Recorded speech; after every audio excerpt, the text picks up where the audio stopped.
DREAMWORK. Why all work is imaginary. Chapter 1 DREAMWORKS. One can often tell exciting things about a topic of concern by taking note of who is thought to be in charge of it. In the case of the puzzling activity known as work, for example, one might judge it to be a concern primarily for philosophers and political economists, understood in the sort of broad terms that would allow for religious speculations to be regarded as a kind of philosophy and political economy to subsume any number of different kinds of purposive reflection on the nature and needs of society. Reflecting on work in the form of questions such as how should work be understood, what forms has work taken in the past, and how should work be organized, tends to be regarded as a serious and weighty business, one, in other words, that itself deserves and demands to be worked at. To take something seriously is in fact to see it as requiring to be worked at, meaning that to take work seriously is to be drawn into a reverberantly issueless tautology. Work embodies seriousness, which means requiring work. While there are plenty of people whose business it is to take work seriously, the ranks of economists, social scientists and policymakers being swelled daily by managers, superintendents, administrators, coaches and commentators of all kinds, all of them constituting not just what used to be called a workforce, but an army of workers pledged to the upkeep of the force of work. It is not immediately clear whose job it might be to ask how and why work came to be the sort of serious business, and perhaps even the principle of seriousness itself, that it is. I will try in this book to make it my business to demonstrate that the meaning of work lies in large part in the craving for seriousness of which it seems to be, if far from the unique, then assuredly the supreme form. It is sometimes said that culture and civilization depend upon leisure, considered as a kind of surplus gained through work efficiency, such as the use of tools or the subjugation of other creatures or other humans to make them perform the office of tools. At that point, we are sometimes informed the necessity for work recedes sufficiently to allow for detached and non-instrumental forms of contemplation, the creation of useless entertainment and artifice, and so on. The truth must surely be the inverse of this. When human beings are wholly taken up in a hand-to-mouth and unreckoning way with the life and death matters of seeing off rivals, building dwellings or foraging for roots and beetles, their blessed condition is identical with that of the bee or beaver, who, because they work all the time, never work at all. It is only when one has the opportunity for reflection, or a time of remission from getting a living into which reflection must seep, that the condition known as work can start to stand out as work from the immanence that had previously characterized it. Art does not arise from the remission of work. Rather, work is invented through the intervention into existence of art, revealed as a sort of purposeless work, but which really has the purpose of demonstrating the apotheosis of work into magical absoluteness. I am by profession and repute a professor of English literature, a Profession in which the act of professing, in the sense of avowing, declaring, confessing or even pretending, remains surprisingly alive, if not exactly wide awake. However, the area in which I largely lay waste my powers nowadays is that of lay or amateur literature, as it is to be found in the exercise of rhetoric, romance, performance and other ways of making things up and spreading them about throughout the non-book story world. In the academic world in which I used to have my being before retirement, these topics would be the ones I worked on, as in the answer I might be expected to give to the question, "What do you work on?" A very considerable advance in status is guaranteed by progressing from an occupation in which one works as or works at something to one in which one works on things as composers, architects, writers and other workers who define their objects and occupations for themselves are believed to. Such a self-appointed specialism in verbally made-up things might involve the kind of word-centered expertise that a linguistician ought or might be thought to have, though in fact much of what concerns a literary scholar or critic is the kind of higher-level forms of organization into which verbal artifacts like poems, plays and stories tend to resolve themselves and which share many of their features and dynamics with artistic objects like paintings, plays and films, and their social counterparts such as legends, scandals, projects, rumors, romances, movements and conflicts. The kinds of organized comportment and behaviors of imagination with which I have been concerning myself for a number of years now might be regarded, therefore, as a sort of literature in the wild or amateur dramatics. Freud suggested that dreams were not the arbitrary and chaotic products of an unsupervised mind running in neutral, but rather the outcome of a specific set of mental operations consisting in intricate but unconscious processes in which raw daytime thoughts and memories are subject to various kinds of transformation and encryption. Once their rules of construction are understood, they can be reverse-engineered by the psychoanalyst to identify the latent dream thoughts of which the manifest content of the dream is the codified translation.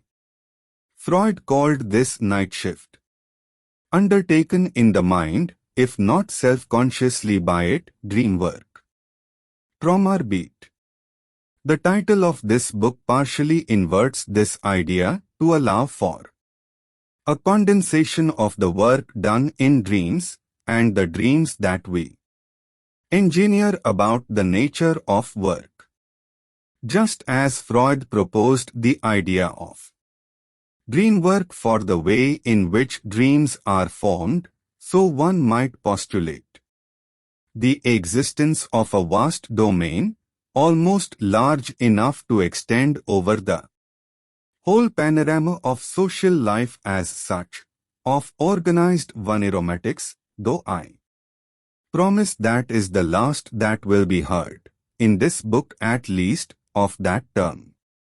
It is precisely because there is no such thing as society in any sort of natural, raw or unreflective state that social life can be understood and very likely cannot be otherwise understood as what the one-time surrealist turned sociologist Charles Madge called social eidos or society in the mind, borrowing the term eidos from Gregory Bateson.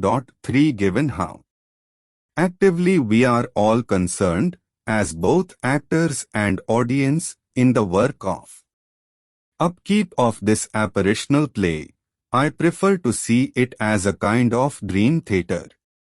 The sense in which representations of work, and, through it, of social life itself, may be seen as theatrical rather than simply propositional, in other words, things we must put on show, to and through each other, rather than just things we assume or notice, will emerge, with any luck, through this book. In previous ages, those less generously provided with means of representation, or organized around means of representation coded in ways that made them inaccessible to most, such as writing, the audience for this theatre was highly constrained and stratified. In a media-saturated society, however, more and more people are, as we say, in on the act and involved in a myriad of different capacities in keeping the show on the road. The oxymoron contained in Freud's notion of dreamwork invites us to see the serious psychic graft that goes into the formation of the dreams that are often regarded as the opposite of serious business. It also allows us to put a case that the ways in which we comport ourselves in relation to the thing we think of as daylight or workaday work may themselves be the application of a kind of dream work. Like those peculiar dreams in which we dream that we cannot get off to sleep, then wake to realize we have woken from slumber, there may be a large quotient of dream work in the ways in which we understand work. Work is one of those concepts that veils itself in its apparent availability. There is no easy way, for example, to collect discussions of the philosophy of work, because so much philosophical discussion is conducted through reference to different kinds of work, especially, of course, philosophical works. There are dozens of texts that purport to tell you how various kinds of thing work, how fascism works, why civil resistance works, but vanishingly, and for me encouragingly, little about how work works.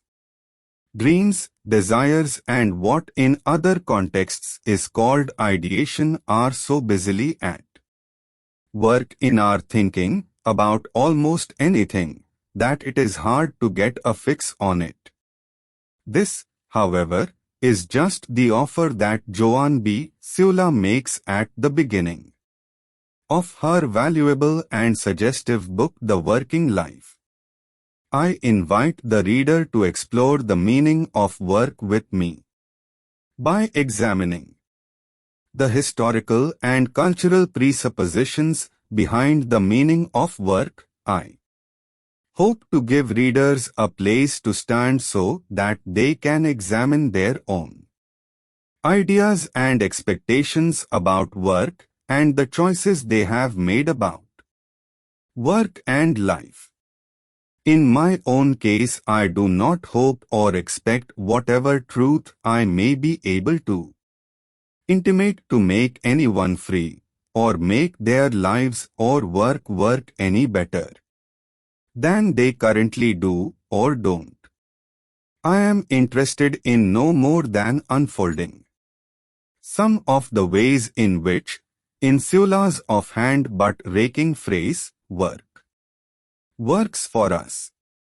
Though my interest in the workings of work extends no further than this, it is of a very intense kind, which persuades me to hope that there will be some who prove susceptible to infection by it. Whether it will itself do any further work beyond this work of infection? I do not know for sure, but I rather doubt it.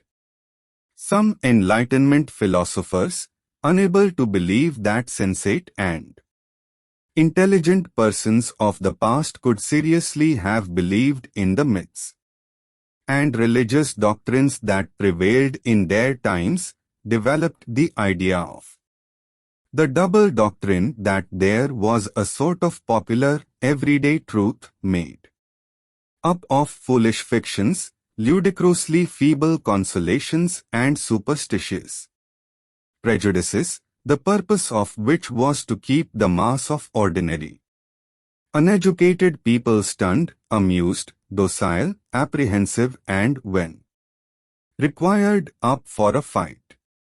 Meanwhile, the priesthood and their equivalents kept to themselves the secrets of how things really were, reserving for their own use the prerogative of being able to contemplate these higher truths.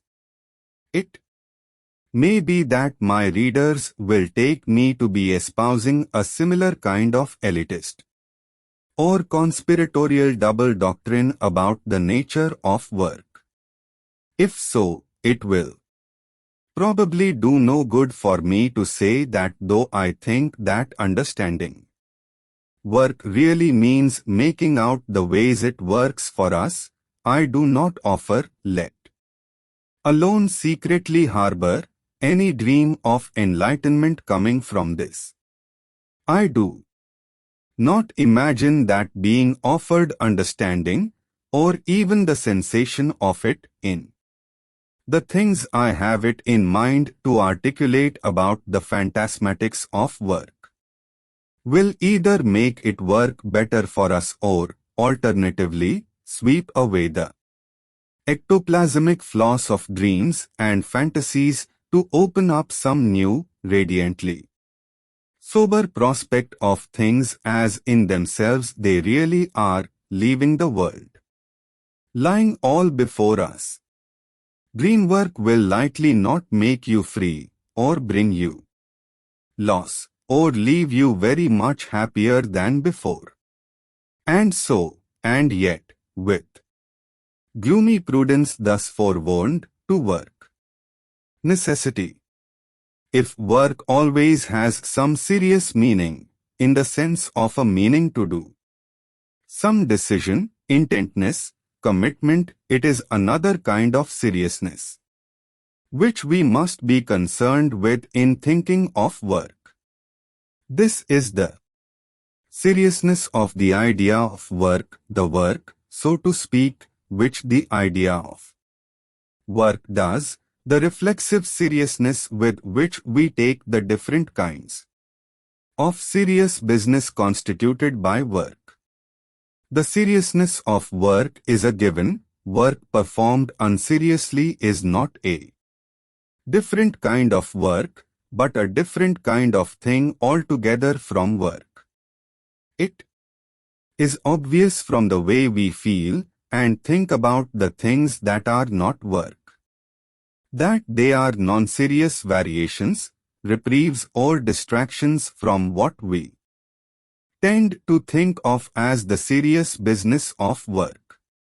As I was writing another book about the styles of seriousness, I began to suspect that the necessity for work, in the somewhat mysterious sense of the necessity of the kind of necessity that work seems to stand for, might be the secret, seriousness imparting ingredient in all the other styles of seriousness that were considered in the book, all of which require the work of shaping and styling, verily the oldest profession.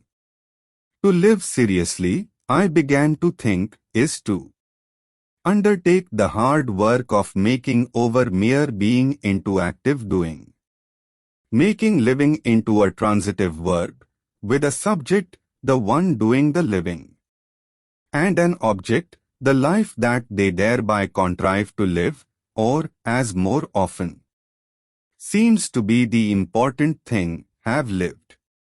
Trivially, human beings seem to need to have something to do. Less trivially, and in fact rather mysteriously. That something to do needs to be something to be done, something, in other words, that needs to be done. This is to say that human beings of the kind we have become, for possibly there have been, or may yet be, other kinds, need the sense of the pressure of need. Work is the vastly complex precipitate of this vague but supersaturated need for need.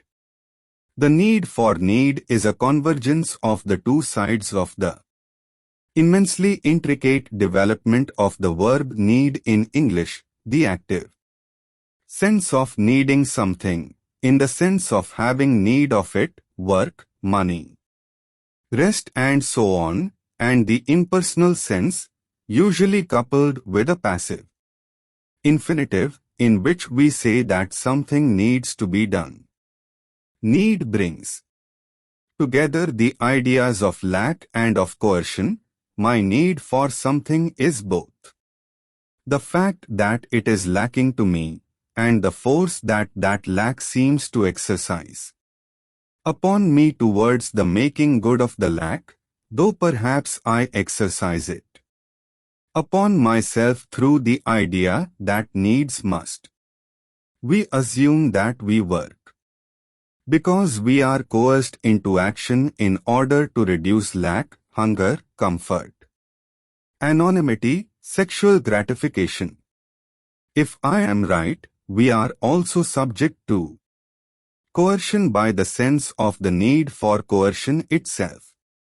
Work seems to concern the necessary, and therefore the imperative. Animals work at the things that are necessary to their survival: stalking, hunting, grooming, nest building, mating, display, rearing young, food gathering, excretion, and many animals also play in what seems like purposeless activity or activity that is only indirectly purposeful, concerned perhaps with the development of skills and capacity, or perhaps sometimes not purposeful at all.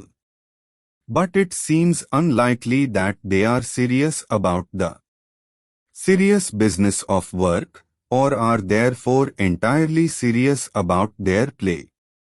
Either, how curious it is that only serious play can be really playful, because the actions and behaviors animals undertake are such obviously serious and necessary matters, to say that they take them seriously would have no intelligible meaning, for this would imply that they had a choice in the matter. And this is perhaps why it also sounds somewhat forced or factitious to call animal actions or behavior work, except by metaphorical transference in cases where animal activity resembles human activity sufficiently to look like human work, as in the architectural endeavors performed by birds, bees and beavers, which tend to result in the production of the kinds of constructions that, when effected by humans, we would call works. Work, as opposed to action or behavior, does not simply occur but is performed, and so involves what, following Aristotle, Giorgio Agamben calls impotential, meaning that no matter how necessary work may be to one's well-being or survival, one can always fail or forget or decline or indeed not even be required to do it. Breathing is not work unless or until one conceives it as a form of action voluntarily exercised in some particular fashion to some end, and so therefore able to be voluntarily abated. This capacity to avoid, defer, refuse or refrain from work to be or stay off work in the nice, widely implicating English phrase is a necessary part of its constitution. Why do we need to work? It is not any more just because of the proximate necessities of needing money or needing the products of work. For food, shelter or clothing, because we scarcely need to work to supply ourselves with ample quantities of these things. The Christian myth of the first man and woman construes work as necessary to existence as such. In the 14th century Cursor Mundi, the curse of work is coeval with the course of the world. We need to work because we need the necessity that work embodies. Why do we need necessity? This seems nonsensical. All of our actions and all of our ideas about those actions suggest that what we need and seem most earnestly to crave is freedom from necessity. But perhaps we need necessity precisely because we prove on inspection to be so unnervingly free of it, or perhaps we had better say, short of it, what need? 5 and 25, what need 1? This is the sense in which work is unnecessary necessity, the necessity it is unnecessary that we accept, and so derives its necessity from that. The chummy first-person plural is salient here. We work largely because working requires and produces the solidarity of the we, so that whatever the particular aim may be of what we may be doing, overseeing recruitment and retirement arrangements, emptying dustbins, painting walls, we are really working at keeping the project of work working. This is why, as work grows steadily less corporeal, depending less on aggregated physical effort, the institution of the meeting has grown in significance, producing entire classes of workers whose job is to hold meetings or to service them. Such meetings give themselves the work of deliberation or reaching agreement. But their real work is achieved through meeting the requirement to meet. It is telling that the verb to work has come to mean not only to strive or to effect some action through exertion, but to go or function, a usage that comes into being in the 17th century in relation principally to machinery. It is through the fact of working as exerting or effecting that societies work, in the sense that they remain functioning. The fundamental necessity of this work is as reflexive as the work itself, for the only operative necessity for a society is that it persists in being. Small, tightly knit traditional societies are perhaps able to hold themselves together through well-understood customs and practices running through the fabric of ordinary life, which perform in a much less urgent and highly charged way the work of performing the society's identity, literally its capacity to remain idem, the same, from day to day, and to recognize itself as such in ceremonial self-presentations. As human collectivities grow larger and more pluralized and have to cope with the effects of competitive rivalries within and between subgroups, systems of self-recognition and self-synchronization are required that are at once more abstract and involve more orchestrated exertion than in less differentiated societies. As we will See elsewhere in this book, work does much of the work of war but must always be distinguished from it, since war always involves the all-or-nothing possibility of defeat. If all work is war work, that is because work is the optimized alternative to war. Only when it becomes possible to lose. Without losing everything can war be routinized as work.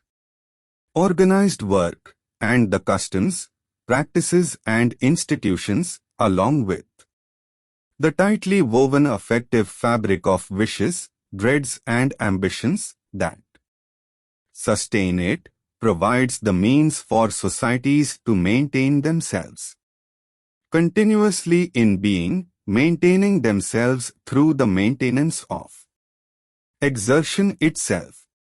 Societies may project aims for themselves through 5-year plans and vaguer ambitions for ever greater dominion over the natural and human world, but this imperial expansiveness is not really projective in that it must in fact remain open and incomplete, since completion of a society's aim would produce exhaustion, inertia and dissipation.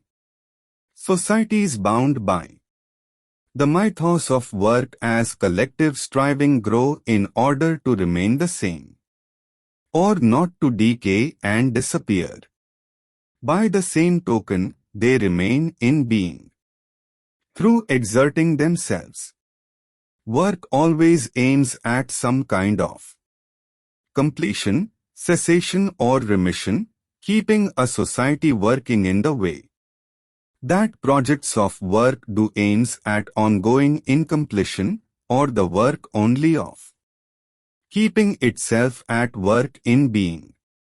There is another aspect to the necessity of work, which relates more to the question to which this book will frequently return, of what is necessary for work to be or count as work, for there is no being of work aside from this counting as work.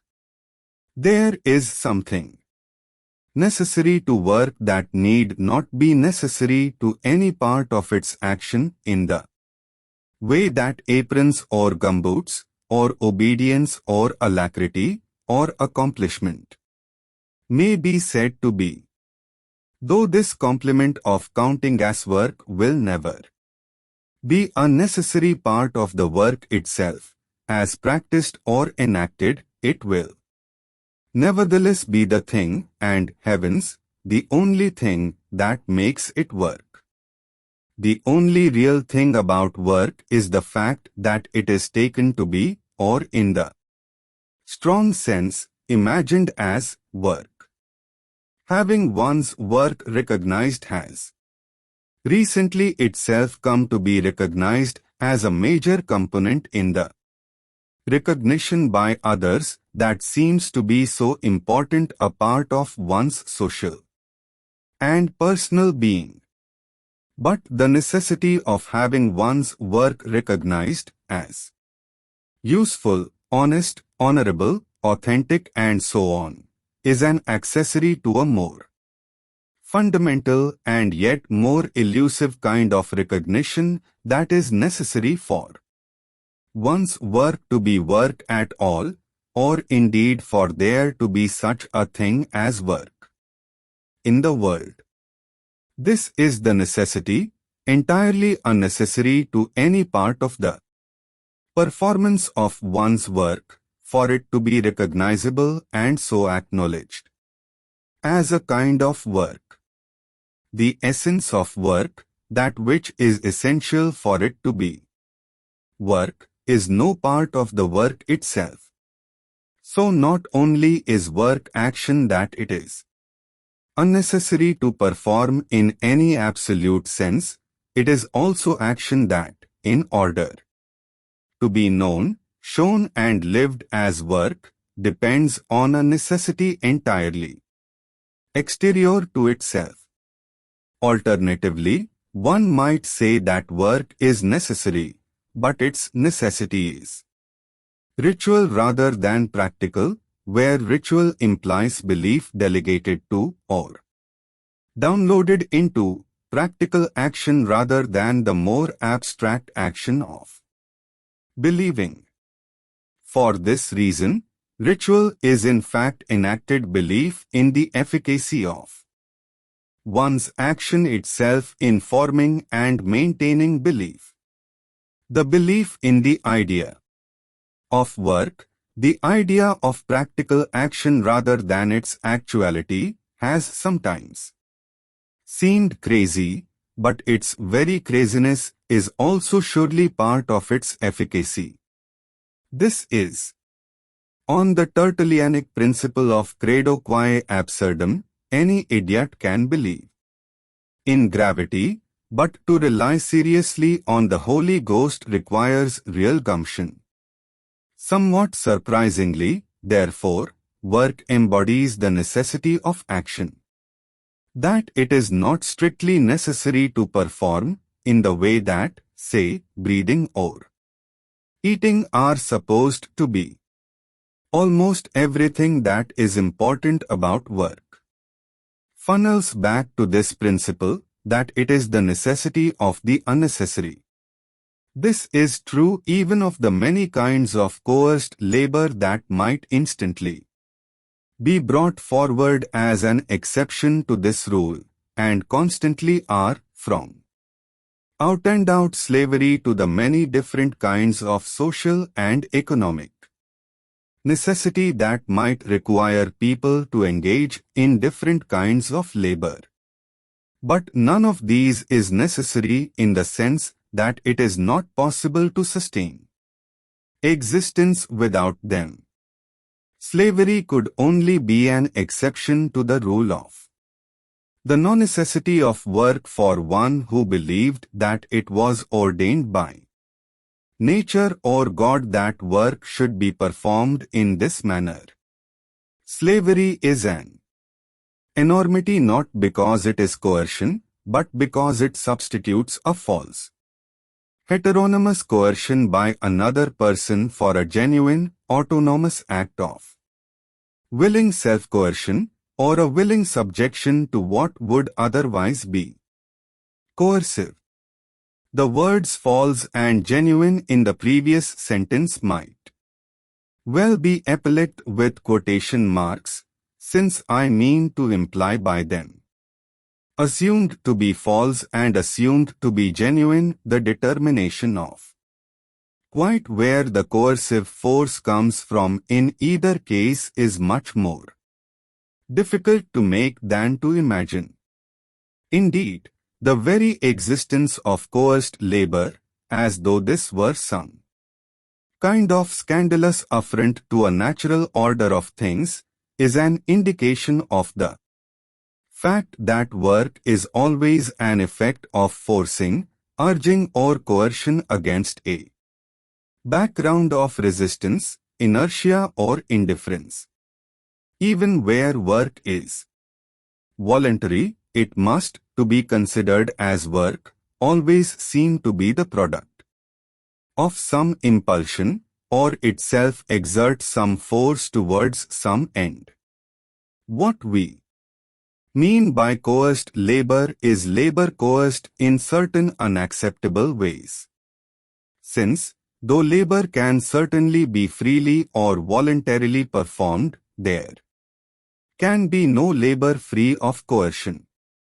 So, whenever I say I have to work on Wednesdays, or I think I need to do a bit more work on the introduction, I must be pointing to or painting in some kind of requirement to which I am not in fact absolutely required to submit. It is the imaginary self-coercion that makes it work as work. So even sleeping can be work if it forms part of a regime of training for an athletic event, say, or as a form of spiritual discipline, or some other project that, qua project, I take seriously enough to subject myself to. Even breathing, which a moment ago I characterized as a simple and absolute necessity for life, can become the kind of unnecessary necessity I am calling work if I subject it to some supplementary regulation through training myself to breathe at a certain rate per minute or through alternate nostrils as part of some spiritual or anthropotechnique project. Every action that may be thought of as work, as opposed to a simple, accidental, involuntary or gratuitous action, divides the worker into master and slave, the one who sets to work and the one who thereby sets themselves to work. It is this commission or commitment that constitutes the seriousness of work. There are many who will genuinely believe that they disagree with this. Some may believe that the exercise of force, even over oneself, cannot coexist with the kinds of free, spontaneous, expressive or creative activities that represent for them the ideal of work, an impossible ideal, in my view, performed without compulsion or constraint. They may point to the pure, self-fulfilling joy of vegetable gardening, lace-making, dog-walking, car maintenance or any other of a host of activities that human beings may undertake in what we call their spare time, once free from the necessity of work. But such a view arises from a careless understanding of the nature of coercion. A freely chosen activity is nevertheless the exercise of a coercion, insofar as it necessarily excludes other kinds of activity. The devotion to macrame or amateur entomology could only be free if it were not in fact the result of any choice or pleasure-seeking predilection, but entirely random or unwilling. Whether or not there can in fact be such a thing as a free choice, the making of any choice and, more importantly, the exercising of it must always constitute a reduction of freedom, a forcing of things into one channel rather than another, or than none. It is the limitation involved in devotion that constitutes its coercion. That is its point, coming to a point, always being the result of some coercive act of contraction.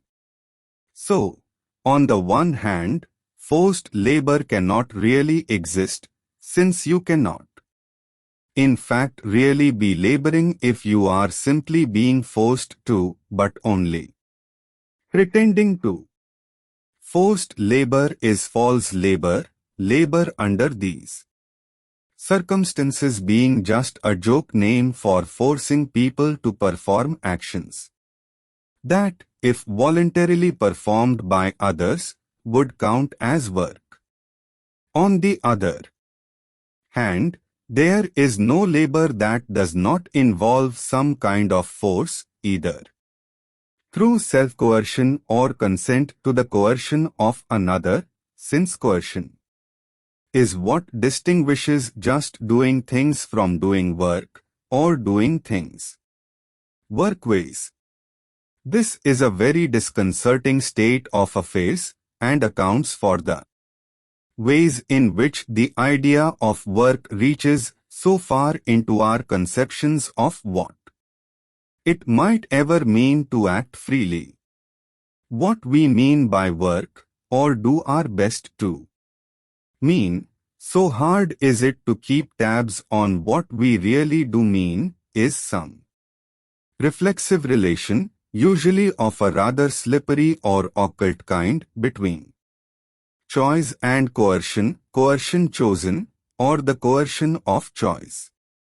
Merely Performing actions that look like work, lifting pails, toting barges just does not count unless this kind of relation, which must always involve or invoke some entity believed to be able to perform the action known as choosing or consenting, is in force. Machines, animals and slaves can appear to be performing work only through a sort of feint or pathetic fallacy. If you really think that the wind performs work in turning a windmill, then it ought to be paid, or at least thanked, and nobody really thinks that. Slavery is manifestly an atrocity, but the manifestness of the atrocity has much to do with the fact that it is also an absurdity, like cheating in sport. 9. It may sound atrocious to say that slavery is a pantomime, but that is just what is most atrocious about it. Phantasmatics. An astute reader will be beginning to suspect already that this will not be a book about work, but rather about our ideas about work. And it will indeed be taken up much less with the understanding of work that such ideas might seem to provide than with the effort to understand the work that they themselves do. Ideas is really far too strong, though, for I will be concerned not with conceptions and representations of work that we simply and recognizably have, but with the inflections and modulations of those ideas that carry our feelings about them, most notably as ideal notions that we would like to be thought to have, and flatter ourselves that we do, and repellent, appalling ideas that we dare not entertain and yet do, if only by means of what English sadly no longer allows us to call our appalment. The word I propose to use for these affectively inflected ideas is phantasmatics. Work is characterized by an insuperable difficulty. Human beings feel and transmit to each other an unmasterable compulsion to work. But it is not clear to them what work is. Aristotle insists that all virtue or excellence comes about from fulfilling one's function, understood as its ergon, or the work that it is to do. Excellence has a twofold effect on the thing to which it belongs. It not only renders the thing itself good, but it also causes it to perform its function well. Excellence or virtue in a man will be the disposition which renders him a good man, and also which will cause him to perform his function well. But difficulties crowd pressingly and persistently in on the question of what one's proper work is. These difficulties of definition blend with the difficulty of performance that must always be a feature of work, and indeed, perhaps the greatest difficulty attached to work is the question of whether work that poses no difficulty can in fact be work. It is clear that the eye is for seeing, and for Aristotle at least, that a horse is for galloping and carrying its rider. Aristotle's general principle is that the virtue of a faculty is related to the special function which that faculty performs. But what, in the case of a human, is that ergon? What is a human for? If that human is a slave, the answer is clear. It is to perform the functions required of a slave.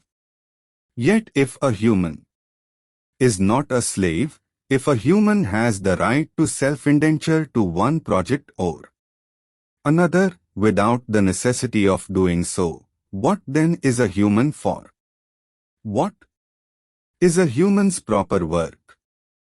Perhaps we are not quite ready to say that it may be to make difficulties for himself or herself, even if that conclusion may be progressively more difficult to avoid. Work is the action of work supplemented by the idea of work, where the idea of work is none other than the idea that work can transform action into idea. There is no easy end to this circle of recursion. The principle of the gospel of work was articulated by Thomas Carlyle. Properly speaking, all true work is religion. Carlyle has usually been taken to mean that work is the means to a life devoted to the principles of Christian morality.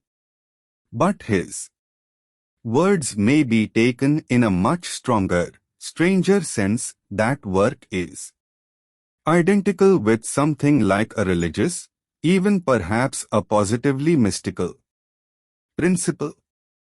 Work is a devotional principle that is identical with transcendentality. One devotes oneself to the devotional action that work is. Most sociological accounts of the value of work assume that work is instrumental, that it is undertaken for the sake of some purpose separate from the act of working itself. But if work is work for a purpose, what is this purpose? Of course, there are many possible answers to such a question. To earn money, to manufacture items, or to effect changes in one's environment that will be useful or desirable, to attain or maintain social standing, to keep boredom at bay. Indeed, the bottomless multiplicity of the things that work might be thought to be for may be a clue that such instrumental ends may themselves only be instrumental means, accessory ways of convincing us of the necessity of our work.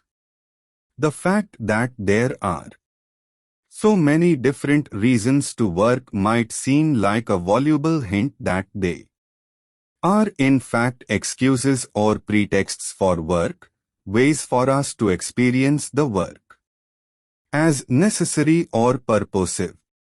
The suggestion of this present book is just this: that the purpose of work is to give us, and give us to, this necessity, which is not really necessary, since we are not in fact impelled to it in order to remain alive. Work is therefore the necessity of the unnecessary action it is. This is never more apparent than at times when the necessity of work seems in danger of receding. Though it is true that in some cases the performing of work does involve something like a blueprint projection, for I may indeed follow a pattern in tiling my bathroom, this need not always be the case. Sometimes I simply intend to perform some action continuously and repeatedly, with no end in view other than finishing a task or getting to the end of the day. One might see this as a perverse or parodically diminished form of labor compared with the grand designs of the poet, architect, or political theorist.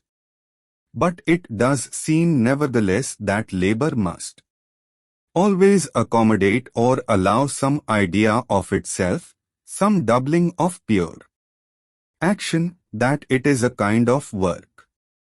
I would prefer, however, not to imagine the architect having the outcome of his labors in his imagination as the destined aim of his work, but rather having that aim in order to allow and animate the necessity of the work required to erect it.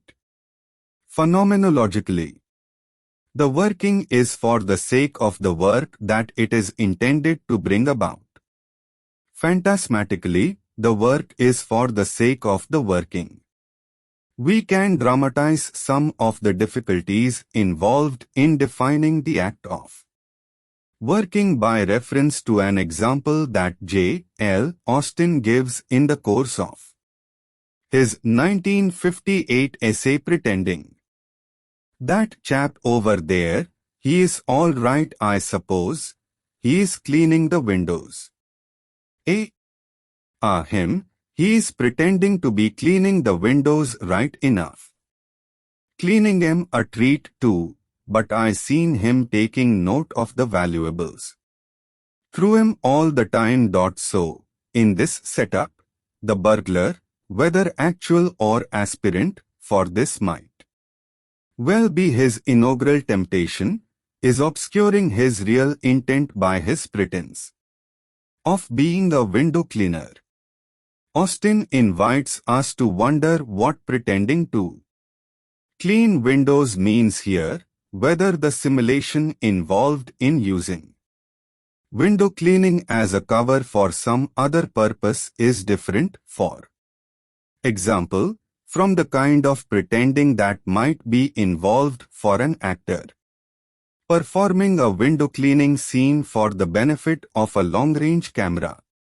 Out of view, or indeed, as one might imagine, a philosophically disposed performance artist mounting a real-life demonstration of Austin's example. To mention only these possibilities, he could also be a burglar by vocation, conviction and settled practice, or, come to think of it, even a fully paid up member of the Guild of Window Cleaners, who is cleaning windows in his spare time, like John Cleese in the Monty Python argument sketch. Austin's example is not meant to open up labyrinths of perplexity. This being Austin, I am not quite decided on this point, but I do not think so, since his concern is really to distinguish the different kinds of thing we seem to mean when we say that somebody is pretending to do something. It is true that he does semi-seriously suggest at the end of pretending that this kind of philosophical exercise might be regarded as part of the larger ground-clearing project of surveying the whole field of not exactly doing things in order to get clear about what really doing things might mean, but it is not clear that this is in fact what Austin is doing in pretending, not exactly. Still, I think it can be helpful in making clearer some of the converse difficulties involved in deciding what conditions will need to be satisfied for us to conclude that the subject of the example is really performing the work of window cleaning, as opposed to deceptively performing the work of window cleaning. None of said difficulties has anything to do with getting wet, tired or giddy. They are made more exacting and therefore, for somebody semi-professionally committed, as I am, to making work for myself and my readers on such matters, exciting by the following consideration.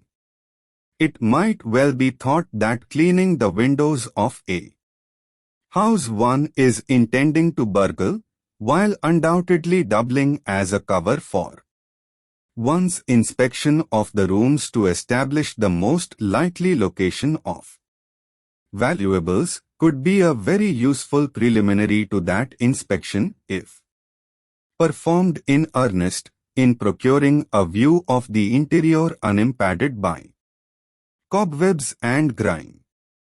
Pleasingly, what might be a kind of screen in one sense is the removal of a screen in another. One might even imagine that if cleaning the windows of a house were to become a conventional preliminary to assaying its potential for burglary, perhaps because our putative window cleaning burglar or burgling window cleaner might sometimes actually be a photographer who has been commissioned to take photographs with a concealed camera for more leisurely private perusal by an off-site team of burglars, the exotic but still existent offense of going equipped to steal might very well begin to extend to the carrying of buckets and chamois leathers as well as jemmies, which latter items I earnestly hope still exist. Among other things, it seems to be the case that we can only ever be sure that the act of window cleaning is also to be regarded as real window cleaning work conditionally and as far as it goes. It is not just that new considerations can enter the picture to change the observer's understanding of what might really be going on. It is also that new considerations can arise that can change everybody's understanding of what has been occurring, as it were, all along in this no longer very primal scene of window cleaning. Say, for example, the burglar were to return to his den, or lair, or wherever burglars resort to, bursting with plans for the burglary to come and ways of spending the ill-gotten, but then begins to find himself strangely fixated on his memories of the pleasures of the window cleaning in which he engaged. Although his intention throughout the masquerade has been firmly and unambiguously to use it as an accessory to his projected act of breaking and entering, he may nevertheless have made himself vulnerable to any number of contingencies that can modify that intent. For example, his honest window cleaning friend, from whom, let us say, he may have had to borrow his amateur dramatic apparatus, may call him, distraught at the loss of his real-life partner following a fall from a ladder and imploring him to fill in for the interim. It is only at this point that the burglar realizes how genuinely pleasant and fulfilling it would be to throw over the risky and uncertain profession of burglar for the honest, open-air work of window cleaning.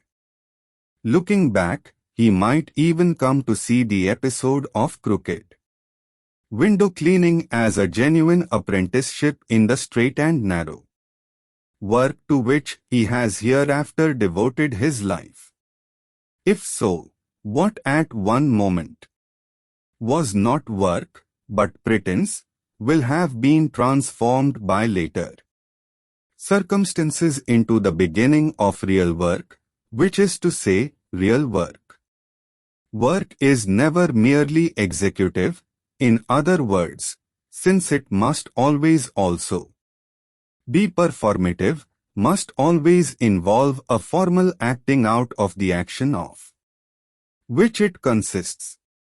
Austen's play-acting burglar is evoked to suggest the difference between really cleaning windows and only pretending to clean them.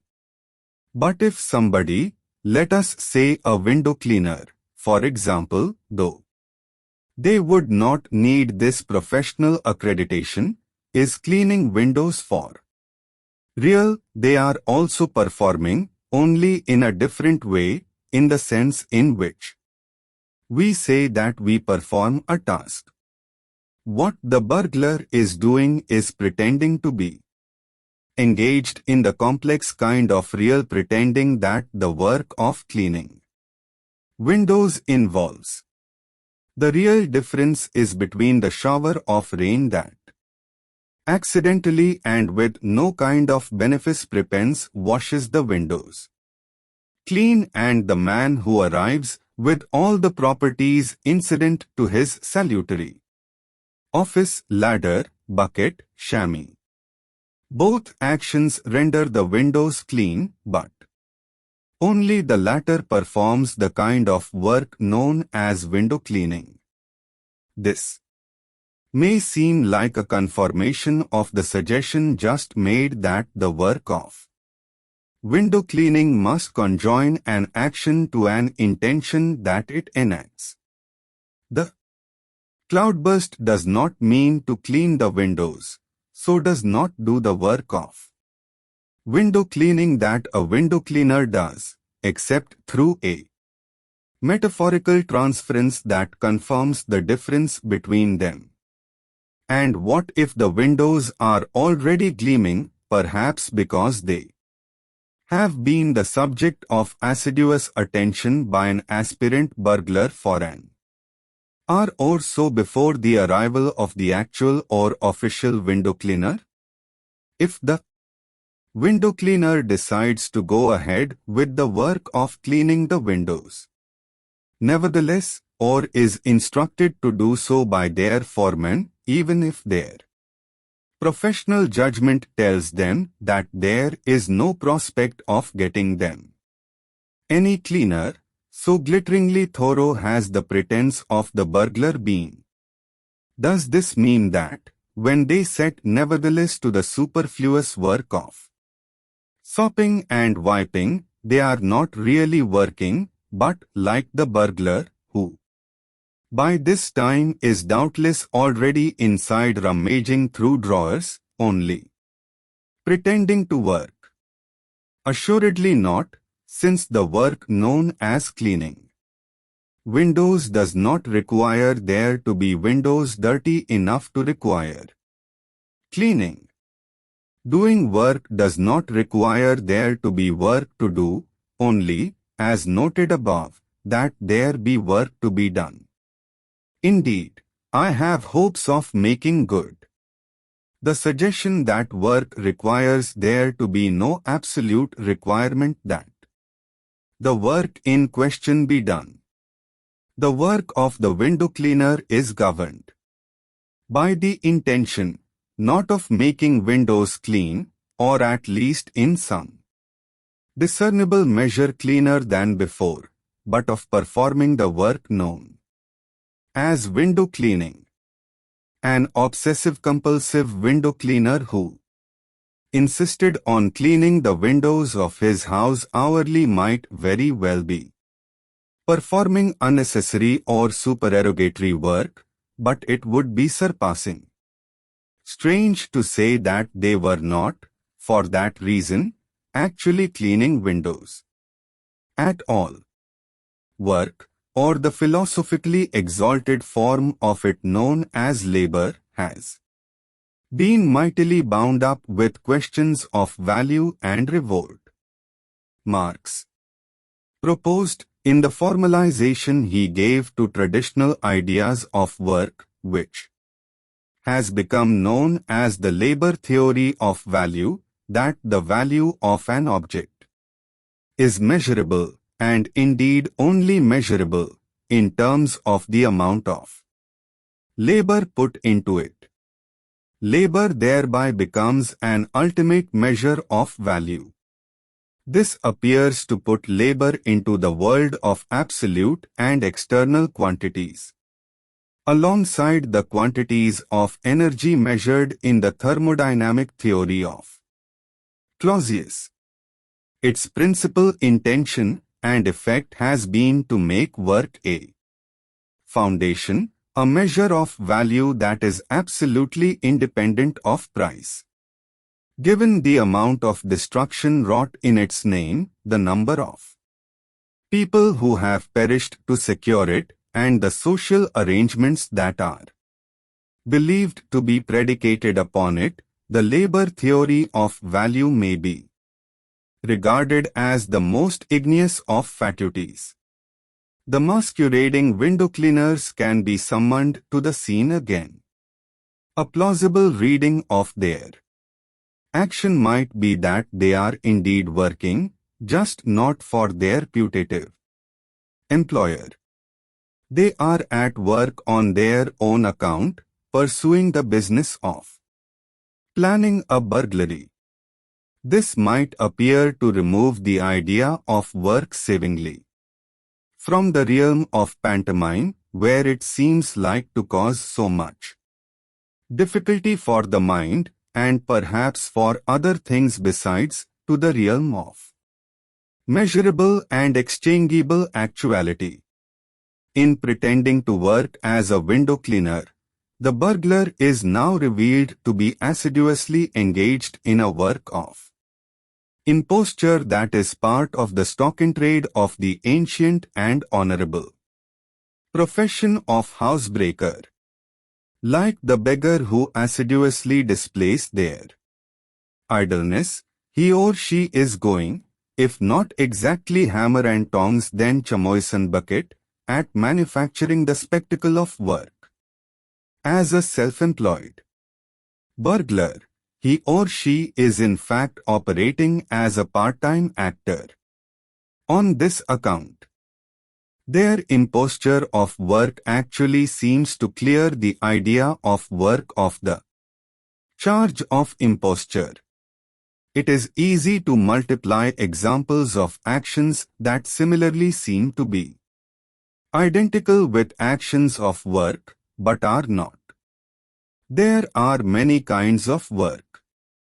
Playing sport, driving, writing literary criticism, cooking that cease to be work if performed by amateurs for fun. Indeed, there is no kind of work, however arduous, dreary or apparently soul-destroying, that is immune in principle from being performed in such a way, or in such a context, being acted out on a stage, for example, or some other performative setting, including the internal theatre of one's fantasy, as not to count as work at all.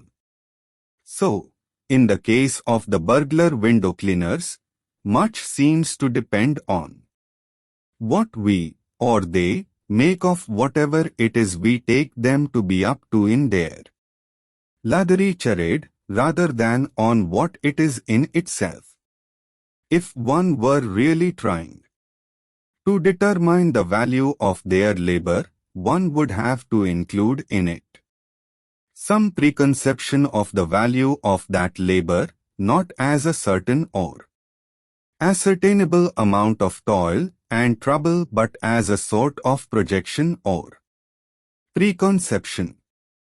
So the labor that is supposed to provide a measure of the value of their work will in fact be dependent on the idea of labor, or the degree to which it will seem to count as work.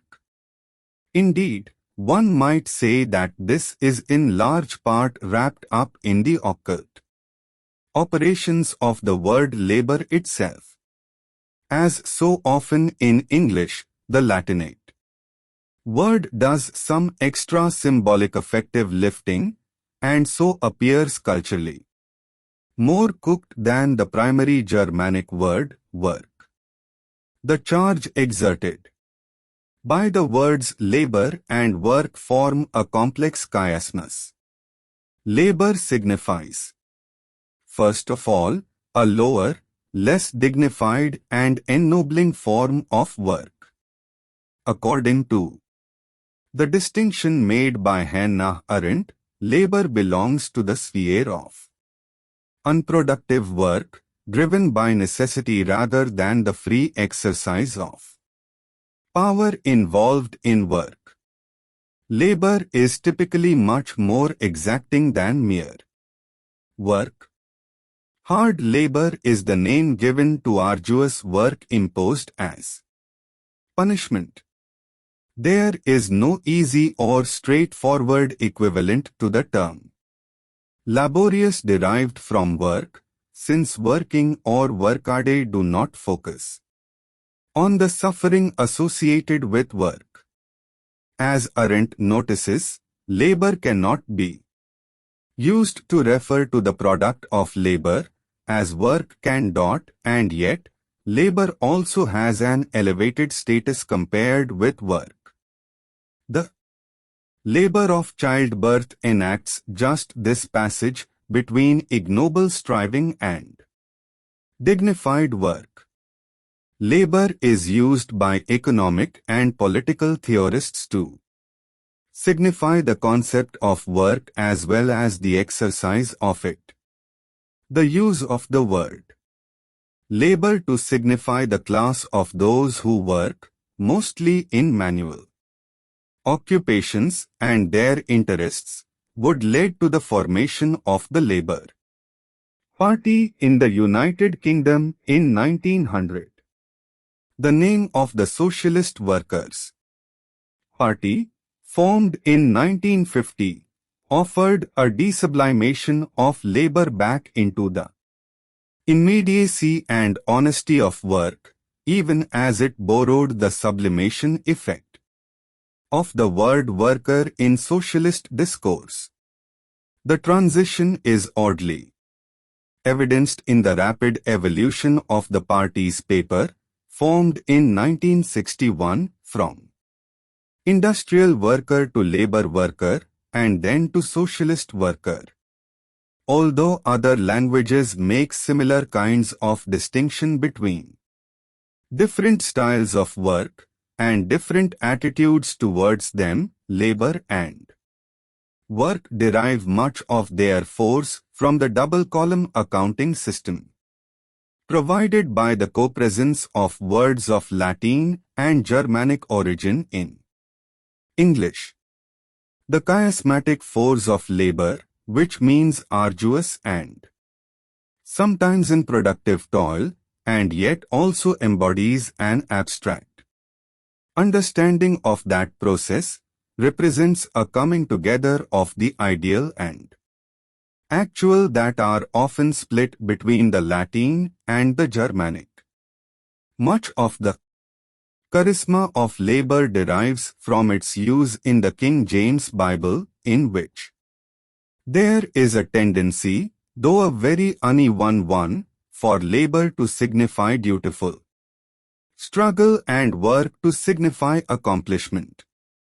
The earliest appearance of the word work is in Genesis, which affirms, and on the seventh day God ended his work which he had made, and he rested on the seventh day from all his work which he had made. God is never said to labor in the King James Bible, and the division between labor and work is perhaps best codified as the division between human and divine modes of working. The range of different words picking out different aspects of work and centering especially on the contrast between the ideas assumed by English work and labor has attracted the attention of linguists, economists, sociologists and political theorists. It is strange, both that there should be so much variation in the words used for work, and also that the strangeness of this fact should itself be so rarely remarked on, given the centrality of work in so many societies. One might have expected it to have generated some core designations, like the words for the primary though equally various actions of doing, making, going and so on. Olivier Fraiss's schematics of the metonymic associations of work, which he distributes between the process, the subjects and the outcomes of work, suggest not just that work is thought about in different ways but, more significantly, that there may be no one way in which to think of work, and that this very plurality may be part of its nature. work is nameable only through misnaming, stand-in, surrogate and catachresis, the figure of abuse, according to George Puttenham. This may suggest that work, which has commonly been regarded as a core activity for human societies, defining what human societies are through the ways in which they do what they do, has evasion and obliquity at, and in fact as, its core. If work has a heart of darkness, it may imply that working consists in large part of the work of representing it, if only to oneself. Perhaps then work might consist in the kind of work of which Freud found the evidence in dreams, jokes and processes like mourning. If so, it may not be too extravagant to posit a kind of labor work, or work of displacement, that makes it impossible to know and name clearly and steadily what work is eo ipso, or when it seems to be at home. One might decide to be satisfied with the idea that the different understandings of work do no more than gesture towards a family resemblance between things that we should not expect to aggregate into a whole and do not need to have some essential, cohering thread running through, to borrow Wittgenstein's expression. But this analogy between the plural behaviors signified by work and by language conceals a disparity. For even if all the things that may count as language form an open and incompletable set, the behaviors picked by terms like stating, promising and complaining are things with their own conditions, subject to some degree to the modes of their ascription and description, but independent of them too. However, the actions of labor, work, service, toil, and so on are much more dependent on the evaluation of them. This means that whether or not something will count as work will depend not just on shared conventions as to what they are, but also on interpretations of those conventions. The difference lies in the capacity for error. If I deny making a promise and my husband tells me that my actions imply or amount to a promise, he would quite simply be wrong to say that I have made a promise, because my actions have implied it, since implied promises are simply that promises that have not met the conditions for having actually been made, which might typically include being meant and uttered. But if I am sentenced to 10 years hard labor, it will be necessary for me to experience it as laborious for it to have been.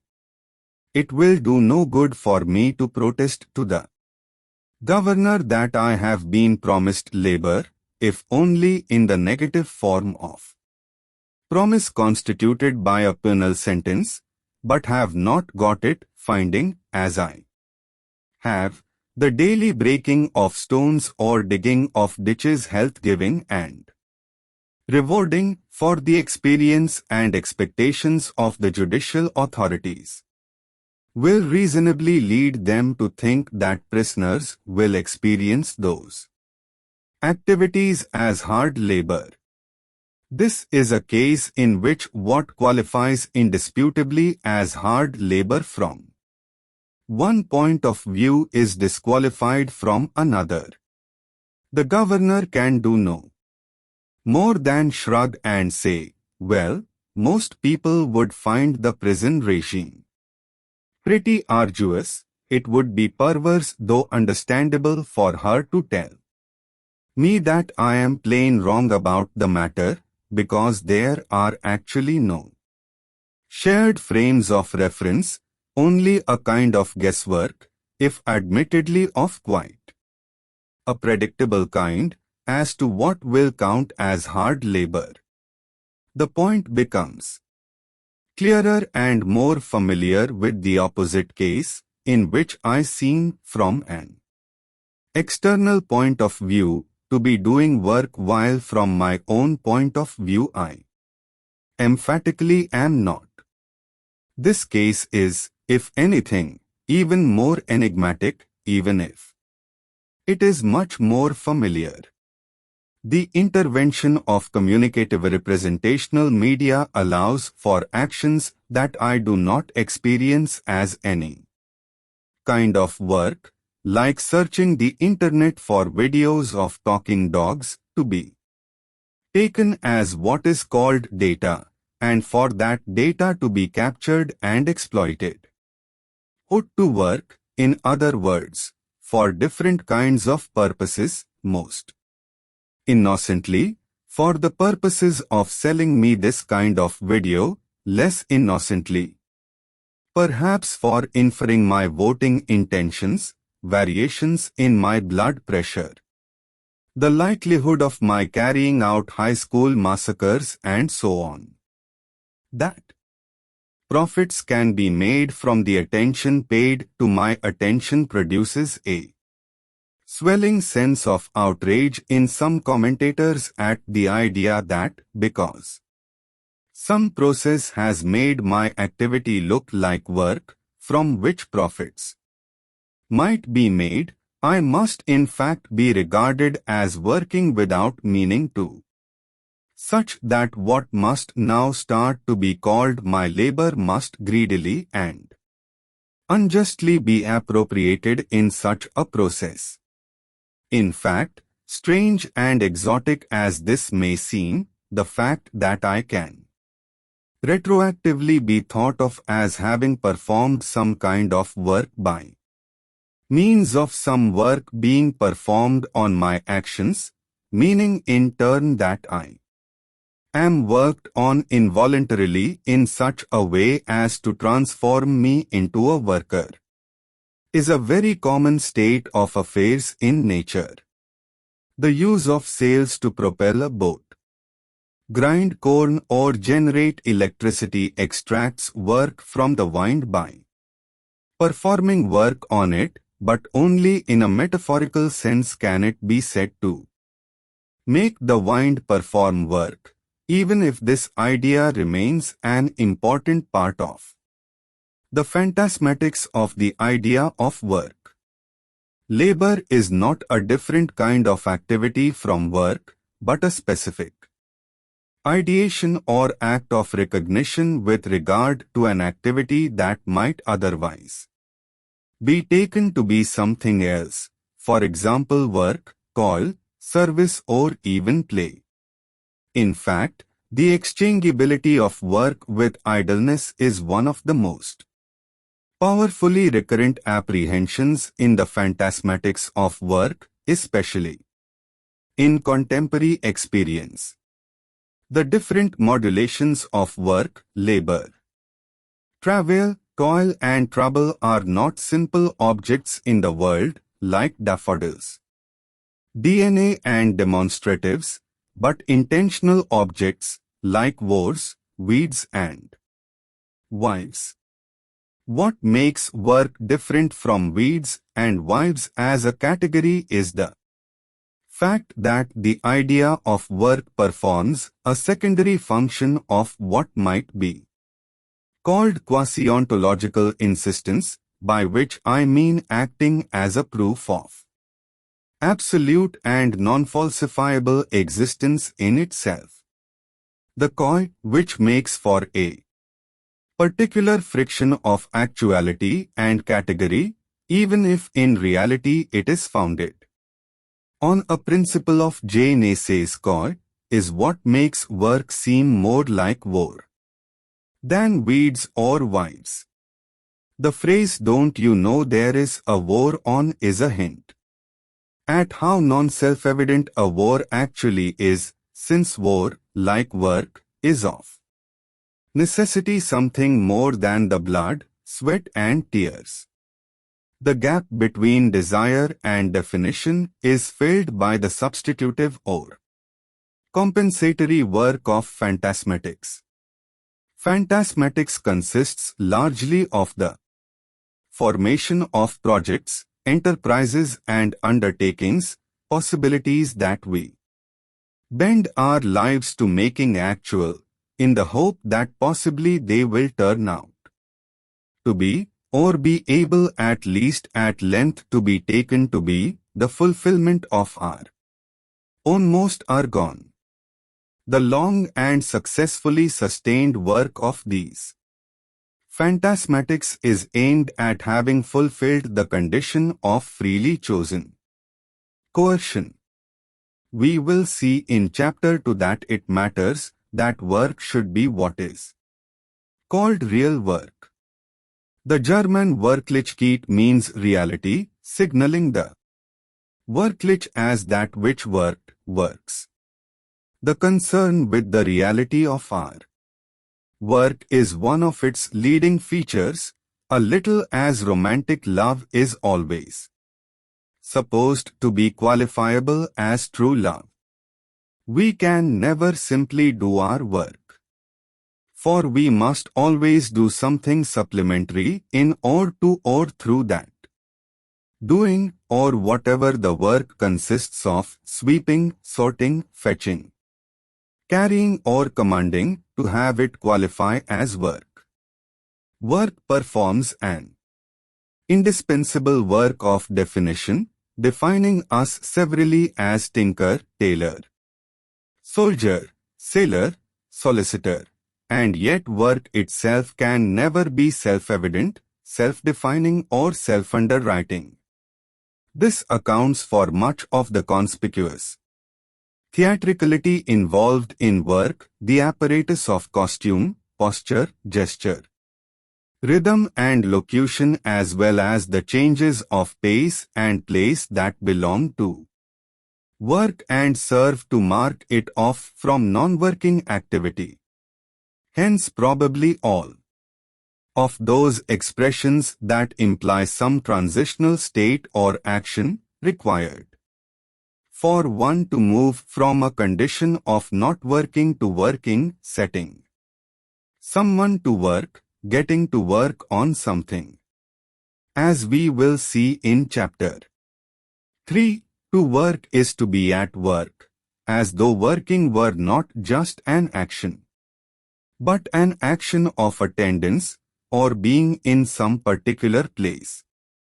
And yet, exactly what it is about these symbolic supplementations that serve to turn the actions of work into actual work is often hard to determine. We may observe, however, that the features that make actions qualify as real work resemble the kind of framing, setting up or setting off conditions that make actions that might otherwise be taken to be real the kind of merely enacted or not exactly real acts we recognize as theatrical. So the very things that make actions less than real on the stage are what make them ultra-real on the stage of work. This complexity is the inverse of the principle articulated by Nicholas H. Smith and Jean-Philippe Derrenti as part of the movement of ideas that has become known in social theory as the psychodynamics of work. There is always a gap between the prescribed aspects of the working activity, the way the engineers and managers define the task in terms of procedures and outputs, and the reality of the activity. Real work, even the apparently most mechanical or simple kind of work, always involves some creative intervention by the worker, simply because it is impossible for the organization of work to foresee and preempt all the obstacles that get in the way of the realization of the task. The reality of work, as a result, resides in the bridging of this gap. The principle that work consists largely of what have come expressively to be called workarounds certainly accords well with many aspects of working experience.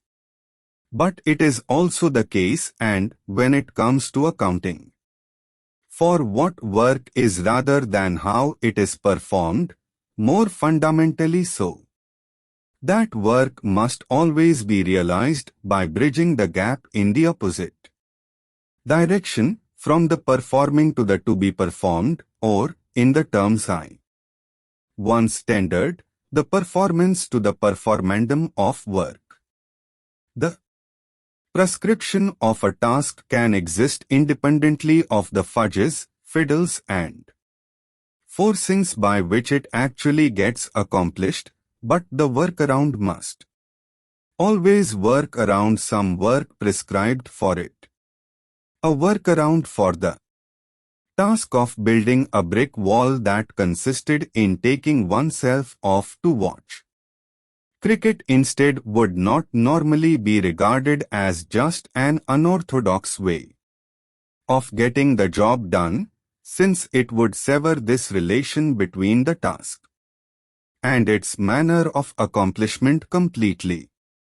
For the reality of work must always include some form of assignment as some work to be realized.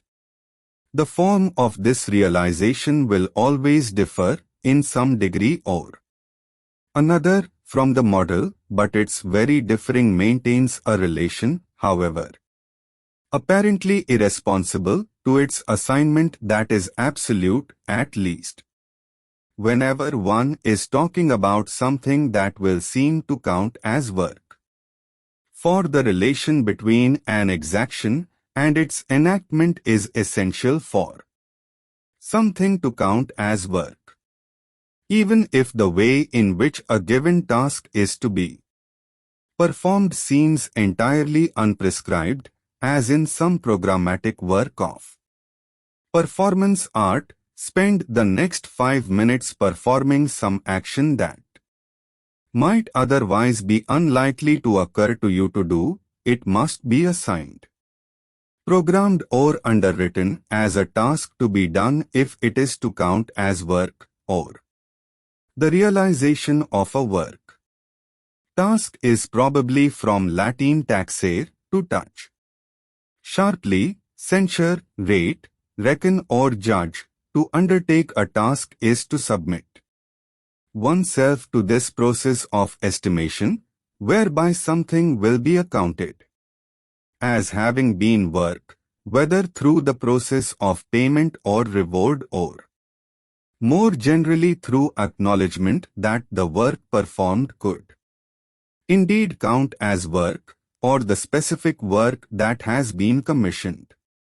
When it comes to work, being real means qualifying as work, meeting the conditions for being taken to be work. We may suspect that much of the work we do consists of efforts aimed at meeting these qualifying conditions.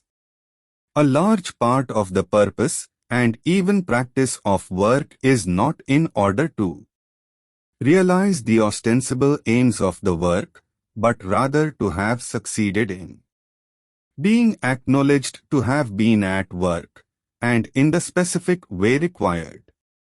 Establishing this relation between action and getting that action to count as work is a large part of the phantasmatics of work.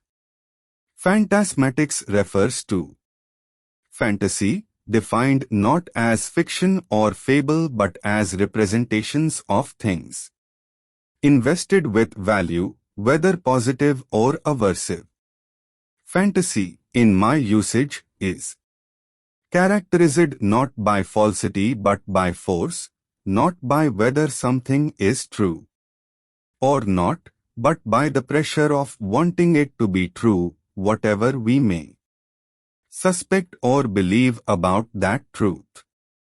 The rhyme of phantasmatic with words like automatic, symptomatic and systematic seems to lead the psychoanalysts who use the term to reserve it for what can be thought of as organized systems of fantasy. Daniel Lagache writes that fantasies are not scattered and incoherent, they have their own logic which is certainly not that of scientific knowledge. We might call this kind of systematization of fantasy phantasmatic, and this phantasmatic system is the true object of psychoanalytic investigation. The pull of a word like problematic participates with this idea of systematic fantasy to make the adjective into a noun. The fantasy system, phantasmatic, is a structural notion, the organization of dominant fantasies. Jean Laplanche and Jean Bertrand Pontelis propose a similar usage of phantasmatic as a noun meaning the structured form of fantasy. The psychoanalyst must endeavor in the course of the treatment to unearth the fantasies which lie behind such products of the unconscious as dreams, symptoms, acting out, repetitive behavior, etc. As the investigation progresses, even aspects of behavior that are far removed from imaginative activity and which appear at first glance to be governed solely by the demands of reality emerge as emanations, as derivatives of unconscious fantasy.